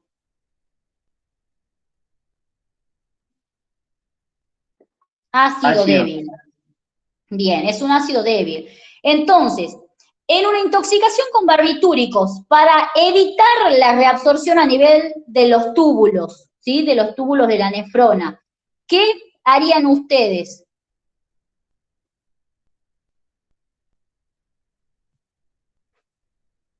¿Qué harían? ¿Se acuerdan algo de atrapamiento iónico? Acá le voy a dibujar. Alcalinizar la orina. Perfecto, muy bien. ¿Qué va a pasar? Está muy bien lo que dijo su compañera. Yo tengo un fármaco que es ácido, esto lo repito por más que ya lo hayamos visto. Este es mi fármaco ácido, ¿sí? La reabsorción se puede producir en el túbulo contorneo distal y en el túbulo colector, ¿bien? Entonces, ¿qué es lo que pasa? Si mi fármaco es ácido y la orina también es ácida, ¿sí? ¿Qué fracción va a predominar? ¿La ionizada o la no ionizada? La no ionizada. No ionizada. La no ionizada, perfecto, porque el ácido en un medio ácido se siente cómodo y dice, bueno, voy a tener o voy a producir más fracción no ionizada. Bien, entonces recuerden, un fármaco ácido en un medio ácido va a predominar la fracción no ionizada. Recuerden repasar atrapamiento iónico. Entonces, ¿qué es lo que pasa? Predomina la fracción no ionizada y ¿qué pasará? ¿Se excretará por la orina o se reabsorberá? Se va a reabsorber. Se reabsorbe, perfecto. Entonces, un fármaco ácido en una orina ácida se reabsorbe, bien, se reabsorbe. Ahora, la reabsorción es un proceso que me facilita a la excreción o me retiene el fármaco en el organismo. ¿Quién me dice eso? A ver. Retiene el fármaco en el organismo. Perfecto, la reabsorción es un proceso que me retiene el fármaco en el organismo. Entonces, si yo les digo que mi paciente está intoxicado con barbitúrico, cada vez que el barbitúrico llegue a la orina, como es ácido el barbitúrico, ¿bien? Y la orina es ácida, el barbitúrico se va a seguir reabsorbiendo y no se va a eliminar más del organismo. Entonces el paciente va a estar intoxicado por un buen tiempo. Una de las conductas terapéuticas a tomar o a tener en cuenta cuando hay una intoxicación con barbitúricos es acelerar su eliminación. ¿Y cómo hago para acelerar la eliminación de un barbitúrico? Una de las cosas es alcalinizar la orina, ¿bien? Alcalinizar la orina. ¿Con qué voy a alcalinizar la orina? Con bicarbonato de sodio, ¿sí? con bicarbonato de sodio. El bicarbonato de sodio me va a aumentar el pH de la orina. Para que se evite la reabsorción tiene que estar entre 8 y 10 más o menos el pH de la orina, ¿sí? Me va a aumentar el pH, entonces ahora voy a tener un medio básico. Pregunta, si mi fármaco era un ácido, ¿qué fracción va a predominar ahora que alcalinice la orina? La ionizada. Perfecto. Ahora va a predominar. Ahora va a predominar la ionizada. ¿Esta fracción se va a reabsorber o se va a excretar? Se excreta. Perfecto. Esta fracción se excreta, ¿sí? Entonces, si esta fracción se excreta y no se reabsorben, el fármaco no se va a estar reteniendo, voy a estar acelerando su eliminación. Acelerando su eliminación. ¿Bien? Acelera su eliminación, ¿por qué? Porque la fracción ionizada no es soluble, no es liposoluble. Entonces, obviamente, no va a poder difundir a través de la membrana y no se va a reabsorber. Y en el caso de las anfetaminas, si yo les digo que es una base la anfetamina, ¿cómo harían ustedes para acelerar la eliminación? Acidificando la orina. Perfecto, muy bien. Aquí harían lo contrario. Acidificar la orina. Bien, al acidificar la orina, ¿qué pasa? También va a predominar la fracción ionizada, perdón. La fracción ionizada, ya dijimos, no es soluble, no se reabsorbe, entonces se acelera la eliminación. ¿Con qué puedo acidificar la orina? Puedo acidificarla, por ejemplo, con ácido ascórbico. O que es lo mismo que decir vitamina C. ¿Sí? Bien, pero esa es una de las interacciones a nivel de la excreción. Recuerden que cuando yo hablo de excreción a nivel renal, a nivel de los riñones, chicos, no solamente tengo mecanismos de difusión simple, sino que además tengo mecanismos también de transporte, ¿bien? Tengo transporte activo a nivel del riñón. Entonces, ahí ponemos a nivel de la difusión simple y a nivel del transporte activo.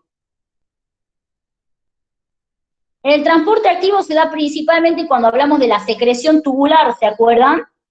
Secreción tubular de ácidos y bases. Creo que esa clase no está en el drive de abril porque no se grabó, nunca se procesó. Está en el drive de enero, véanla de ahí. Secreción tubular.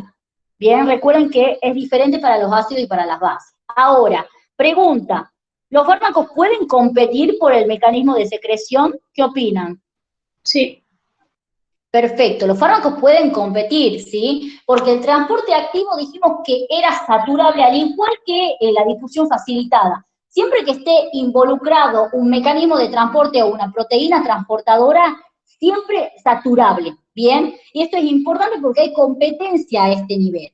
Entonces, acá tenemos un fármaco que ya lo nombramos antes, que es el Probenecid. El Probenecid es un antigotoso, acá les cuento, un antigotoso. O sea, el goto es una enfermedad reumatológica, ¿sí? Que hay un exceso, hay una hiperuricemia, hay un exceso de ácido úrico que me termina formando cristales, ¿bien?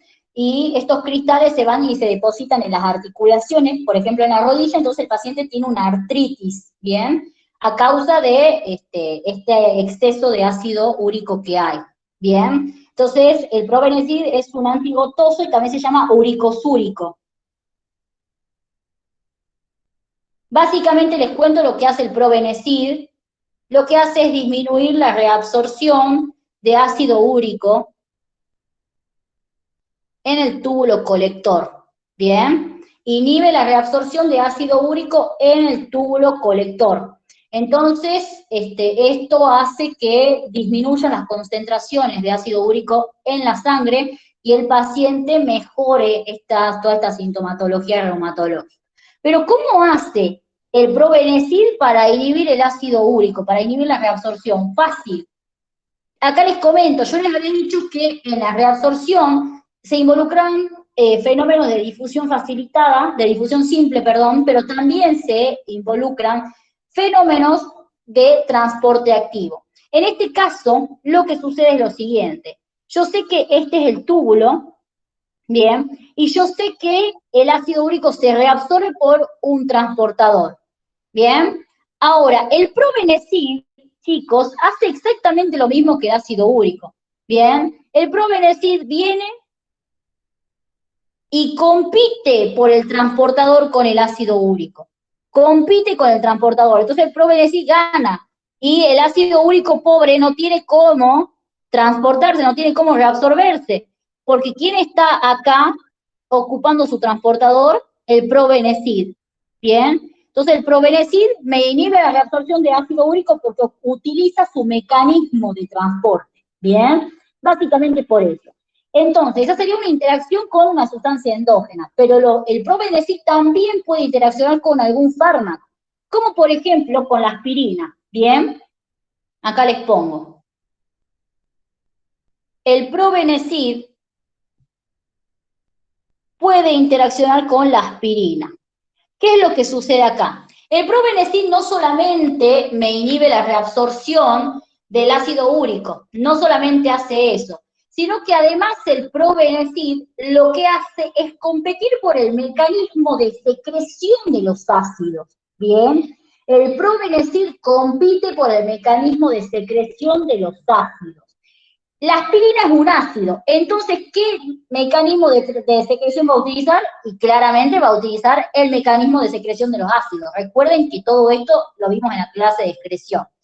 El probenecid no solamente se reabsorbe, sino que además se secreta. ¿Y se secreta por dónde? Por el mecanismo de secreción de ácidos. ¿Bien? Entonces acá les pongo. El probenecid utiliza como mecanismo de secreción tubular, ¿bien?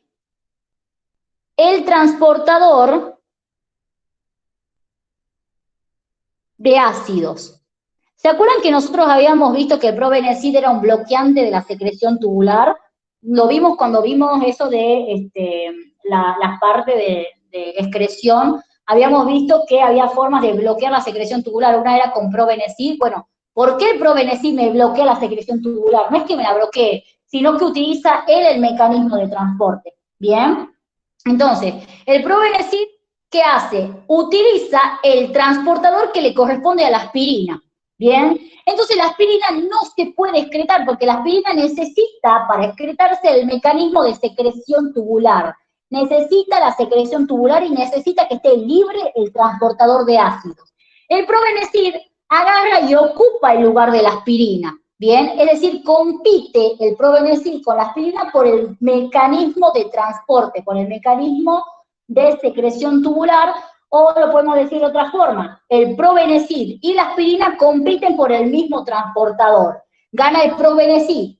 Como gana el probenecid, la aspirina no se puede excretar porque no tiene su transportador y queda en el organismo. ¿Bien? Entonces acá les pongo el probenecid más la aspirina, ¿sí? Decimos que el probenecid va a aumentar la actividad de la aspirina. ¿Por qué va a aumentar la actividad de la aspirina? Porque le gana o compiten por el mismo transportador.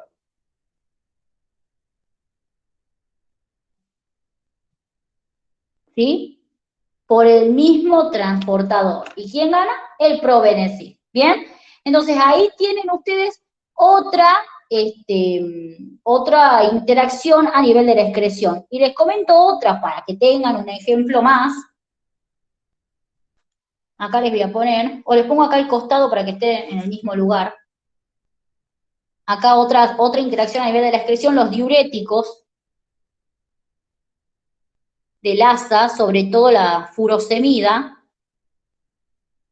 La furosemida utiliza el mecanismo de transporte de los ácidos, ¿bien? Entonces, ¿con quién va a competir? También con los AINES, en especial con la aspirina, ¿sí?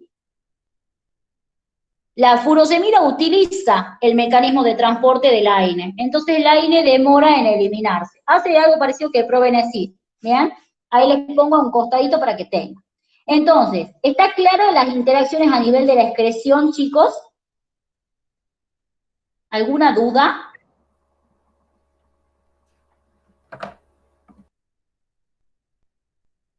No sé si me están escuchando o no. No, Flor, todo claro. No, claro, claro.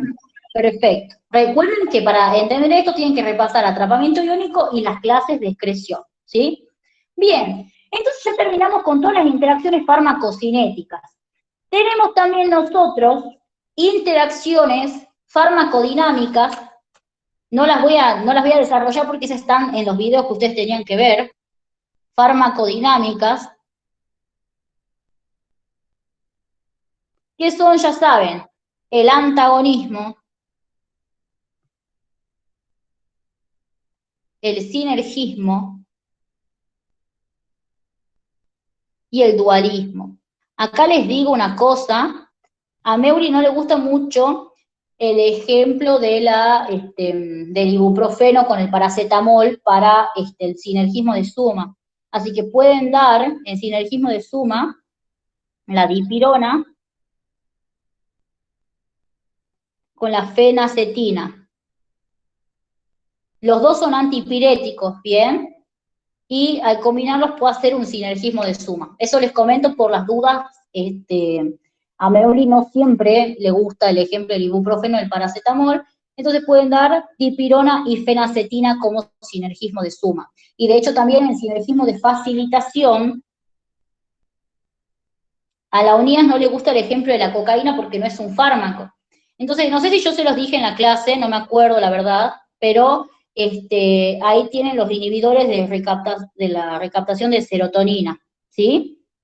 Sí, lo dijiste. Inhibidores, sí los dije, bueno, ese es el ejemplo que pueden dar porque es un fármaco, ¿sí? No es una droga como lo es la cocaína. Entonces, por eso ahí les doy otros dos ejemplitos porque muchas veces a los doctores no les gusta si no es un fármaco el que están nombrando, ¿bien? Bueno, y tenemos por último, para terminar, interacciones con alimentos. Acá les pongo.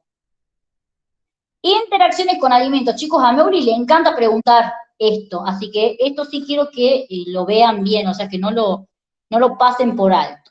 Las interacciones con alimentos pueden ser a nivel de la absorción, de la excreción, etcétera, pero por lo general, chicos, son al nivel del metabolismo y de la absorción.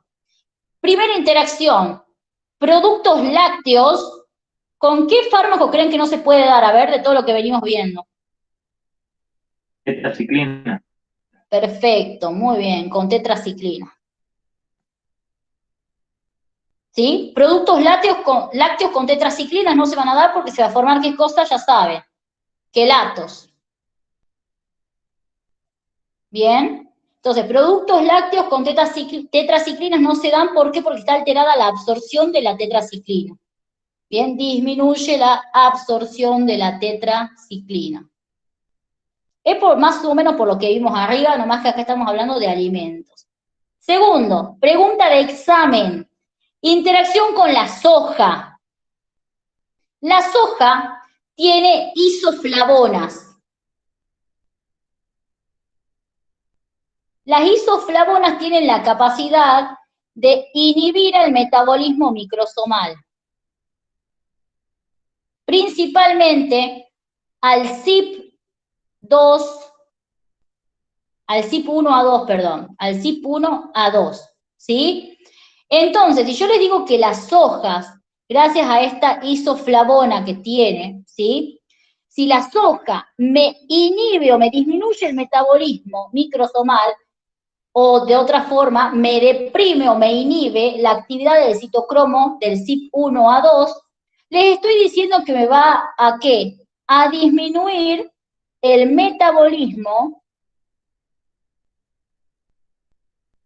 de todos los sustratos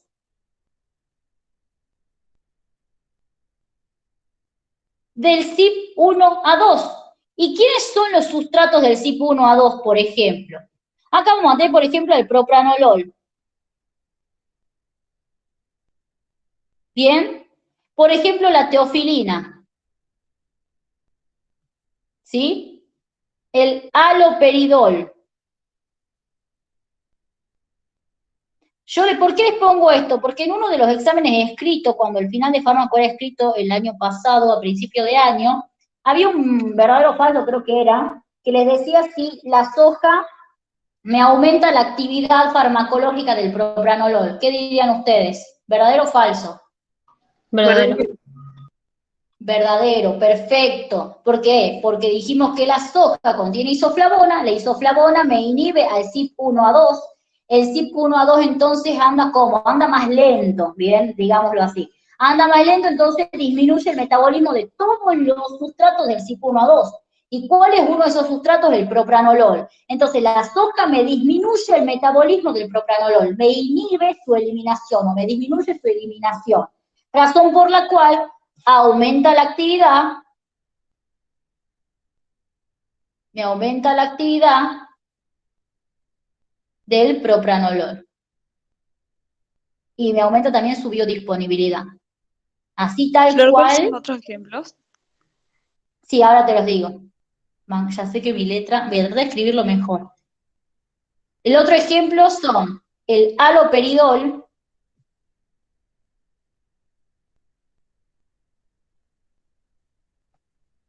y la teofilina.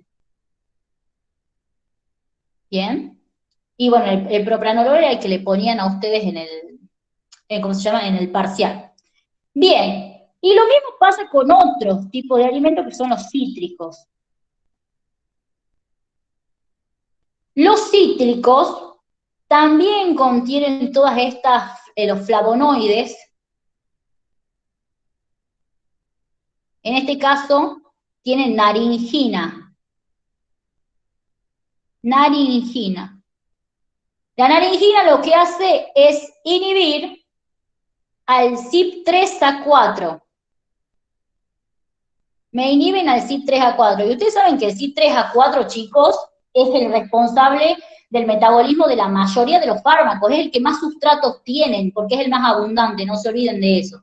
Entonces los cítricos no se deberían dar con casi ningún fármaco, ¿sí? Pero, por ejemplo, ¿cuáles son sustratos del CYP3A4? La ciclosporina,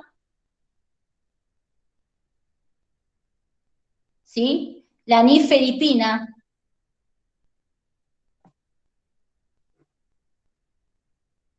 la amiodarona. Por si no entienden mi letra, acá dice nifedipina y acá dice amiodarona. Arriba ciclosporina, ¿bien? Entonces, ¿qué va a pasar? Va a pasar lo mismo que arriba. Quiere decir que me va a disminuir el metabolismo de todos estos fármacos y por ende me va a aumentar su biodisponibilidad y me aumenta su actividad. También había en el examen, en este que les digo, les decía, el zumo de pomelo, bien, el zumo de pomelo aumenta la actividad de la ciclosporina. ¿Verdadero o falso? Verdadero. Verdadero, perfecto, porque todos los cítricos me aumentan la actividad de la ciclosporina, de la nifedipina, de la amiodarona, ¿sí? Entonces, estas son interacciones importantes. ¿Por qué? Porque muchas veces, o les pueden poner de otra forma, les pueden decir, si ustedes le darían a un paciente que está por tomar, qué sé yo, ciclosporina o nifedipina, si se la darían con jugo de pomelo, ¿y ustedes qué dirían? Que no. No se da, bien, no se da. Perfecto. ¿Alguien iba a hacer una pregunta? Puede ser, porque escuché una voz por ahí. Yo quería saber si puedes repetir todo porque no entiendo la letra. ¿Cuál cosa? Decime vos cuál. Desde cítricos, todas las flechitas que siguen. Ah, sí, dale, dale. Yo se lo voy a tratar de poner mejor, así después les paso esto, ¿sí? Cítricos, los cítricos contienen flavonoides. Bien, flavonoides. Uno de estos flavonoides es la naringina. Naringina. ¿Bien? La naringina me inhibe al CYP3A4.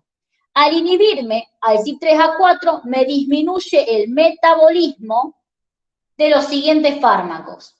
De la ciclosporina, muy feo está esto acá escrito, chicos. La ciclosporina, la nifedipina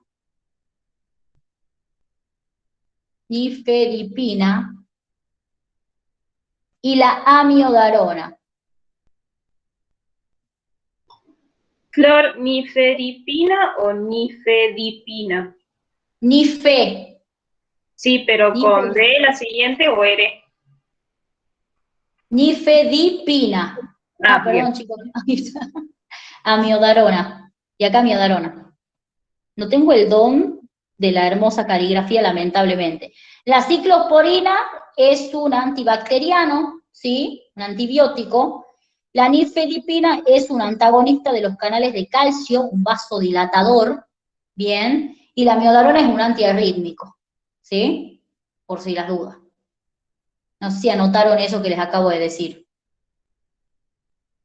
¿Anotaron o no? Recuerden no dar ejemplos que no saben qué son.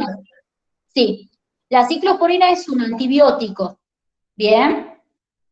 La nifedipina es un antagonista de los canales de calcio, por ende es un vasodilatador, y la amiodarona es un antiarrítmico. Flor, ¿y los ejemplos de la soja? Sí, eso les justo estaba por decir. Bueno, el propranolol es un beta bloqueante, ¿sí? Un beta bloqueante. El aropelidol es un antipsicótico. Haloperidol es un antipsicótico. Y la teofilina es un fármaco que se utiliza para bronquitis, por ejemplo, para un montón de enfermedades pulmonares, porque tiene la capacidad de producir broncodilatación, ¿sí? Broncodilatador. Bien, ya notaron, ¿no? Perfecto. Bueno, entonces esas son algunas interacciones que vimos a nivel de los alimentos. Si quieren les doy otras más, por las dudas, uno nunca sabe qué pueden llegar a preguntar. También, chicos, ojo con dar alimentos que sean ricos en vitamina K. Flor. ¿Con qué pueden interaccionar? Sí. En la teórica pregúnteme. creo que nombraban también la carne, pero el asado Sí, me la refiero. carne. Sí, eso siempre pregunta Meuli, lo del asado. No sé qué ejemplo les dio él, de qué fármaco. ¿O no les dio ninguno? ¿Les dio algún ejemplo o no? No me acuerdo.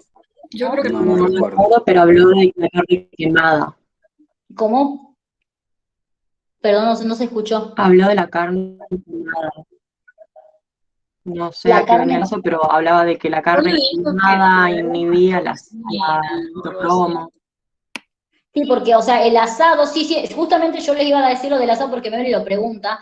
La carne es acidificante, ¿bien? La carne es acidificante. Entonces interviene con la distribución, por ejemplo, de fármacos que sean como básicos, ¿sí? ¿Por qué? ¿Quién me puede explicar eso?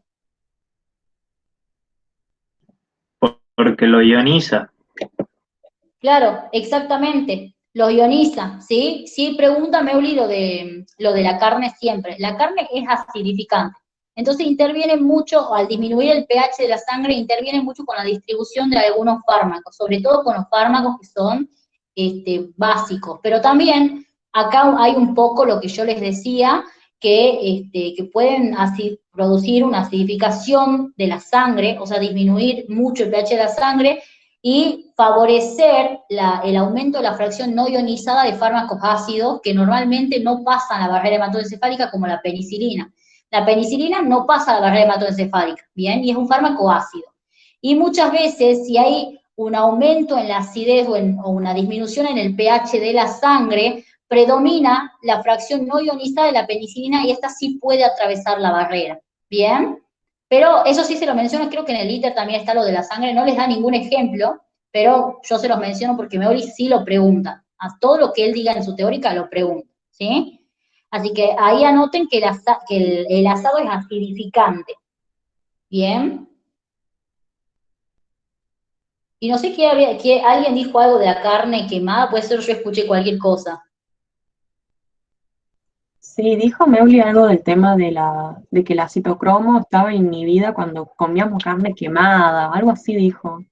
Bueno, por la duda anótenlo a eso, porque si él lo dijo, lo puede preguntar. Yo eso la verdad que no lo vi en ningún libro, pero si lo Un dijo, lo va chico a le preguntar. preguntó por qué y él dijo que porque la carne liberaba unas toxinas, no sé, algo así que inhibían a los citocromos.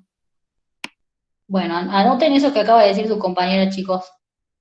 Justamente una alumna mía le había Flor preguntado, sí, dijo que la carne quemada liberaba nitrosos tioles, en que eso inhibía los citocromos. bien. Bueno, ahí ponerlo en el chat para que lo anoten tus compañeros que no están cursando ahora, por favor. No sé si lo podés anotar. ¿Quién habló? Sí, ya lo noto. Listo, muchas gracias. Bueno, y también, chicos, los alimentos ricos en vitamina K, ¿sí? ¿Con qué van a interaccionar? Y bueno, con fármacos anticoagulantes, ¿bien? ¿Por qué?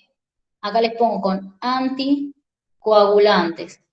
Porque muchos fármacos anticoagulantes intervienen, o sea, con la vitamina K, la inhiben a la vitamina K, ¿sí? Imagínense que yo tengo un anticoagulante que me está inhibiendo la vitamina K, pero yo todo el tiempo estoy incorporando vitamina K con los alimentos, ¿bien? Como por ejemplo, ¿qué alimentos pueden producir,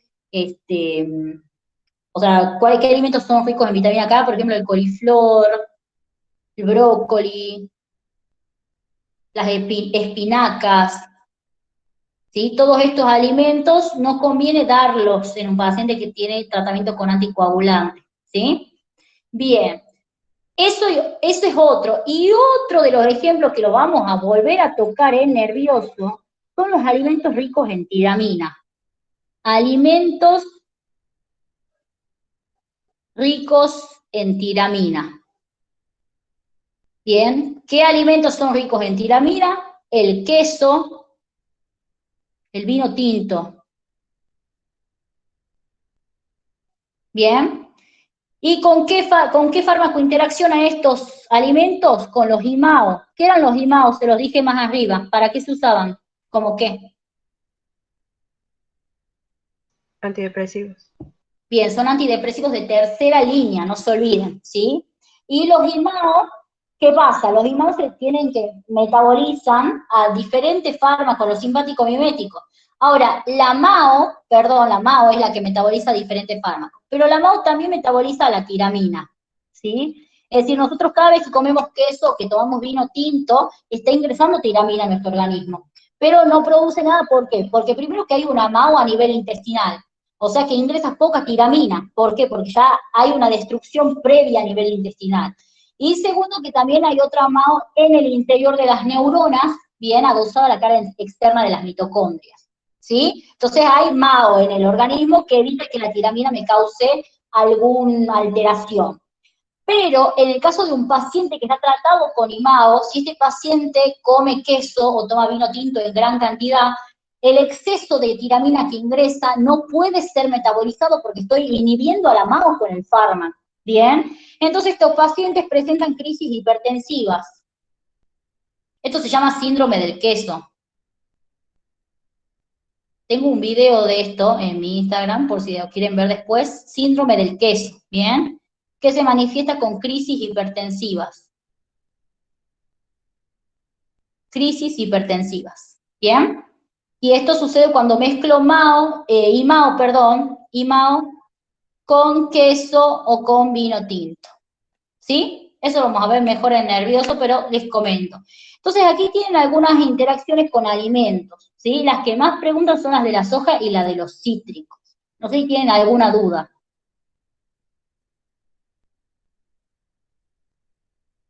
¿Ninguna duda, chicos, con esto? No, Y otra cosita, que hay veces que yo sí necesito mezclar a los fármacos con los alimentos, como por ejemplo en el caso de la aspirina se da con las comidas, ¿bien? Y ustedes dirán, pero ¿por qué se da con las comidas la aspirina si es un ácido se tiene que absorber en el estómago? Bueno, recuerden que la aspirina se absorbe en una pequeña parte en el estómago y el resto en el intestino.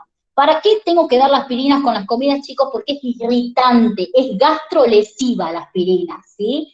La aspirina es irritante. Entonces actúa como protección, o sea, la comida actúa como protección de la mucosa gástrica, porque evita el contacto directo de la aspirina con la mucosa, ¿bien?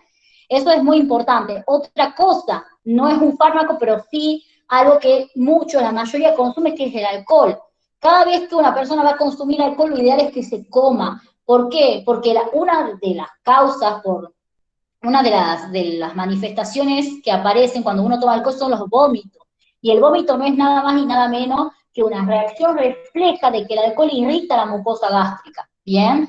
Entonces el alcohol también tiene que ser con las comidas, si uno va a tomar, tiene que ser con las comidas, ¿para qué? Para evitar esta irritación en el estómago y evitar las posteriores náuseas y vómitos, ¿bien? Entonces la aspirina con las comidas, ¿por qué? Porque irrita la mucosa gástrica.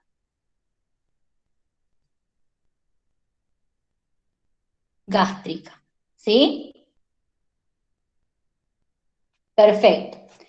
Bueno, no sé si tienen alguna duda de interacciones, ya les voy a pasar esto. Ahora les paso esto por el grupo. Bueno, si no entienden mi letra me preguntan, pero es por si no llegaron a anotar alguna de las cosas. No sé si tienen alguna duda de interacciones. Esto es todo lo que ustedes tienen que saber de interacciones, chicos, ¿sí? Así que no sé si tienen alguna duda. Pregunten. ¿Y qué onda los fármacos que tienen que darse sí o sí en ayunos? Esos son fármacos, primero que nada, que necesitan el medio ácido del estómago, ¿sí? Como por ejemplo, qué sé yo, la penicilina, por ejemplo, es un fármaco ácido, ¿sí? Pero no es gastrolesivo. La penicilina necesita del ácido del estómago, entonces la penicilina, por lo general, los beta-lactámicos se tienen que dar en ayunas, ¿bien? No sé si eso responde a tu pregunta. Pero, por ejemplo, la penicilina. Bien. ¿Alguna otra pregunta más? Flor, Sí. cuando hablamos de farmacocinéticas y hablamos de unas proteínas que competían, Meuli también habló de que a veces hay una unión cooperativa. Y él dio el ejemplo de la S-warfarina con la S-lorazepam. Pero esa unión cooperativa, ¿sería beneficiosa o nos perjudicaría?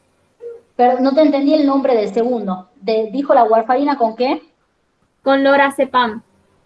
Warfarina con lorazepam. Ajá. Y él dijo que se llama ¿cómo? Unión cooperativa. Bueno, en ese caso, el lorazepam es un ansiolítico, ¿sí? Ahí lo que sucedería es que la warfarina, ¿de qué clase es? Primero. ¿Clase 1? Exacto, la warfarina de clase 1. Y el lorazepam es un fármaco que, ustedes vieron que en el sitio de acción, en el sitio de unión de la albúmina tiene un sitio 2, o sea que se unen los dos al mismo tiempo, ¿me entendés? El lorazepam se está uniendo al sitio del diazepam porque pertenecen a la misma clase de fármacos. Yo creo que a eso se refiere con unión cooperativa. Y, o sea, puede ser ni beneficioso ni malo, digamos, o sea, puede ser que no pase nada, ¿me entendés? Eso puede suceder. Bien, gracias, Flor. No, de nada. ¿Alguna otra duda? Flor, no escuché el ejemplo del sinergismo de suma, era dipirona más que. Fenacetina.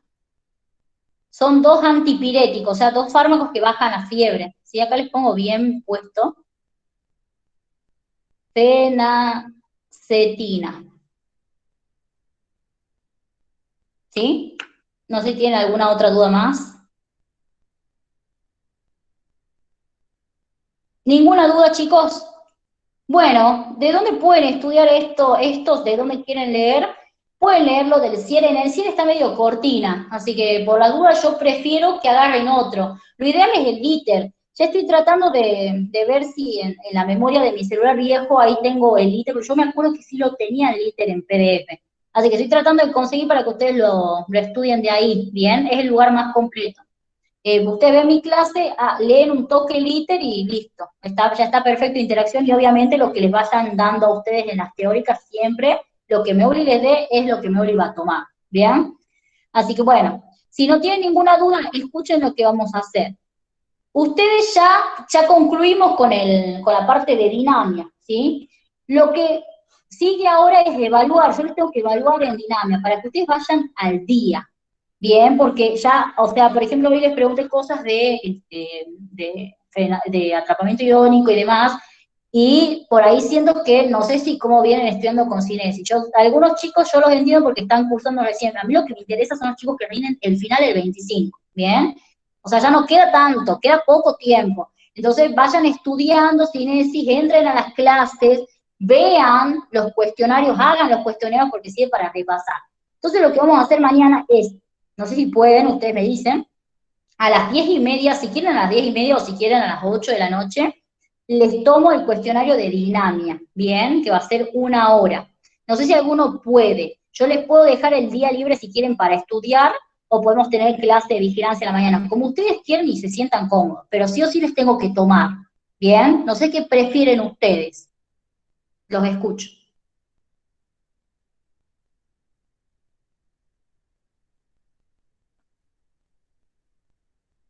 No sé quién es remitente desconocido, chicos, con miedo.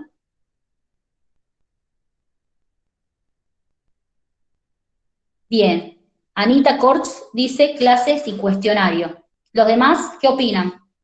Necesito que opinen, chicos, para que la decisión sea lo más democrática posible. Sí, la clase Yo y igual, cuestionario. Flor. Clase y cuestionario. Bueno, entonces mañana a las 10:30 vamos a tener la clase de vigilancia, una clase corta. Ustedes saben que todos los PowerPoints están en el Drive, ¿sí? Así que ustedes los tienen que ir imprimiendo. Yo se los puedo pasar, pero el único problema es que yo lo tengo en negro, o sea, van a gastar muchas tintas. Y yo no sé cómo pasarlo en blanco y negro, la verdad. Así que si alguno sabe, yo le paso y lo puede transformar al color.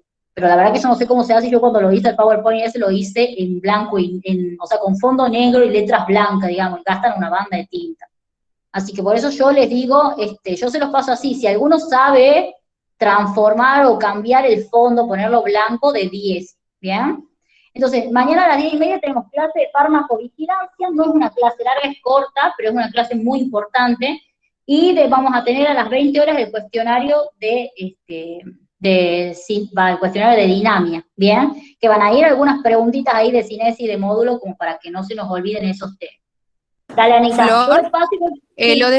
lo de farmacovigilancia está en el Drive de abril. ¿El qué? ¿El PowerPoint me decís El vos? Power, claro. Está Sí, en el sí. Drive de los PDFs que está pegado en el grupo, en la descripción. Ahí están todos los Power que yo utilizo. Ah, listo.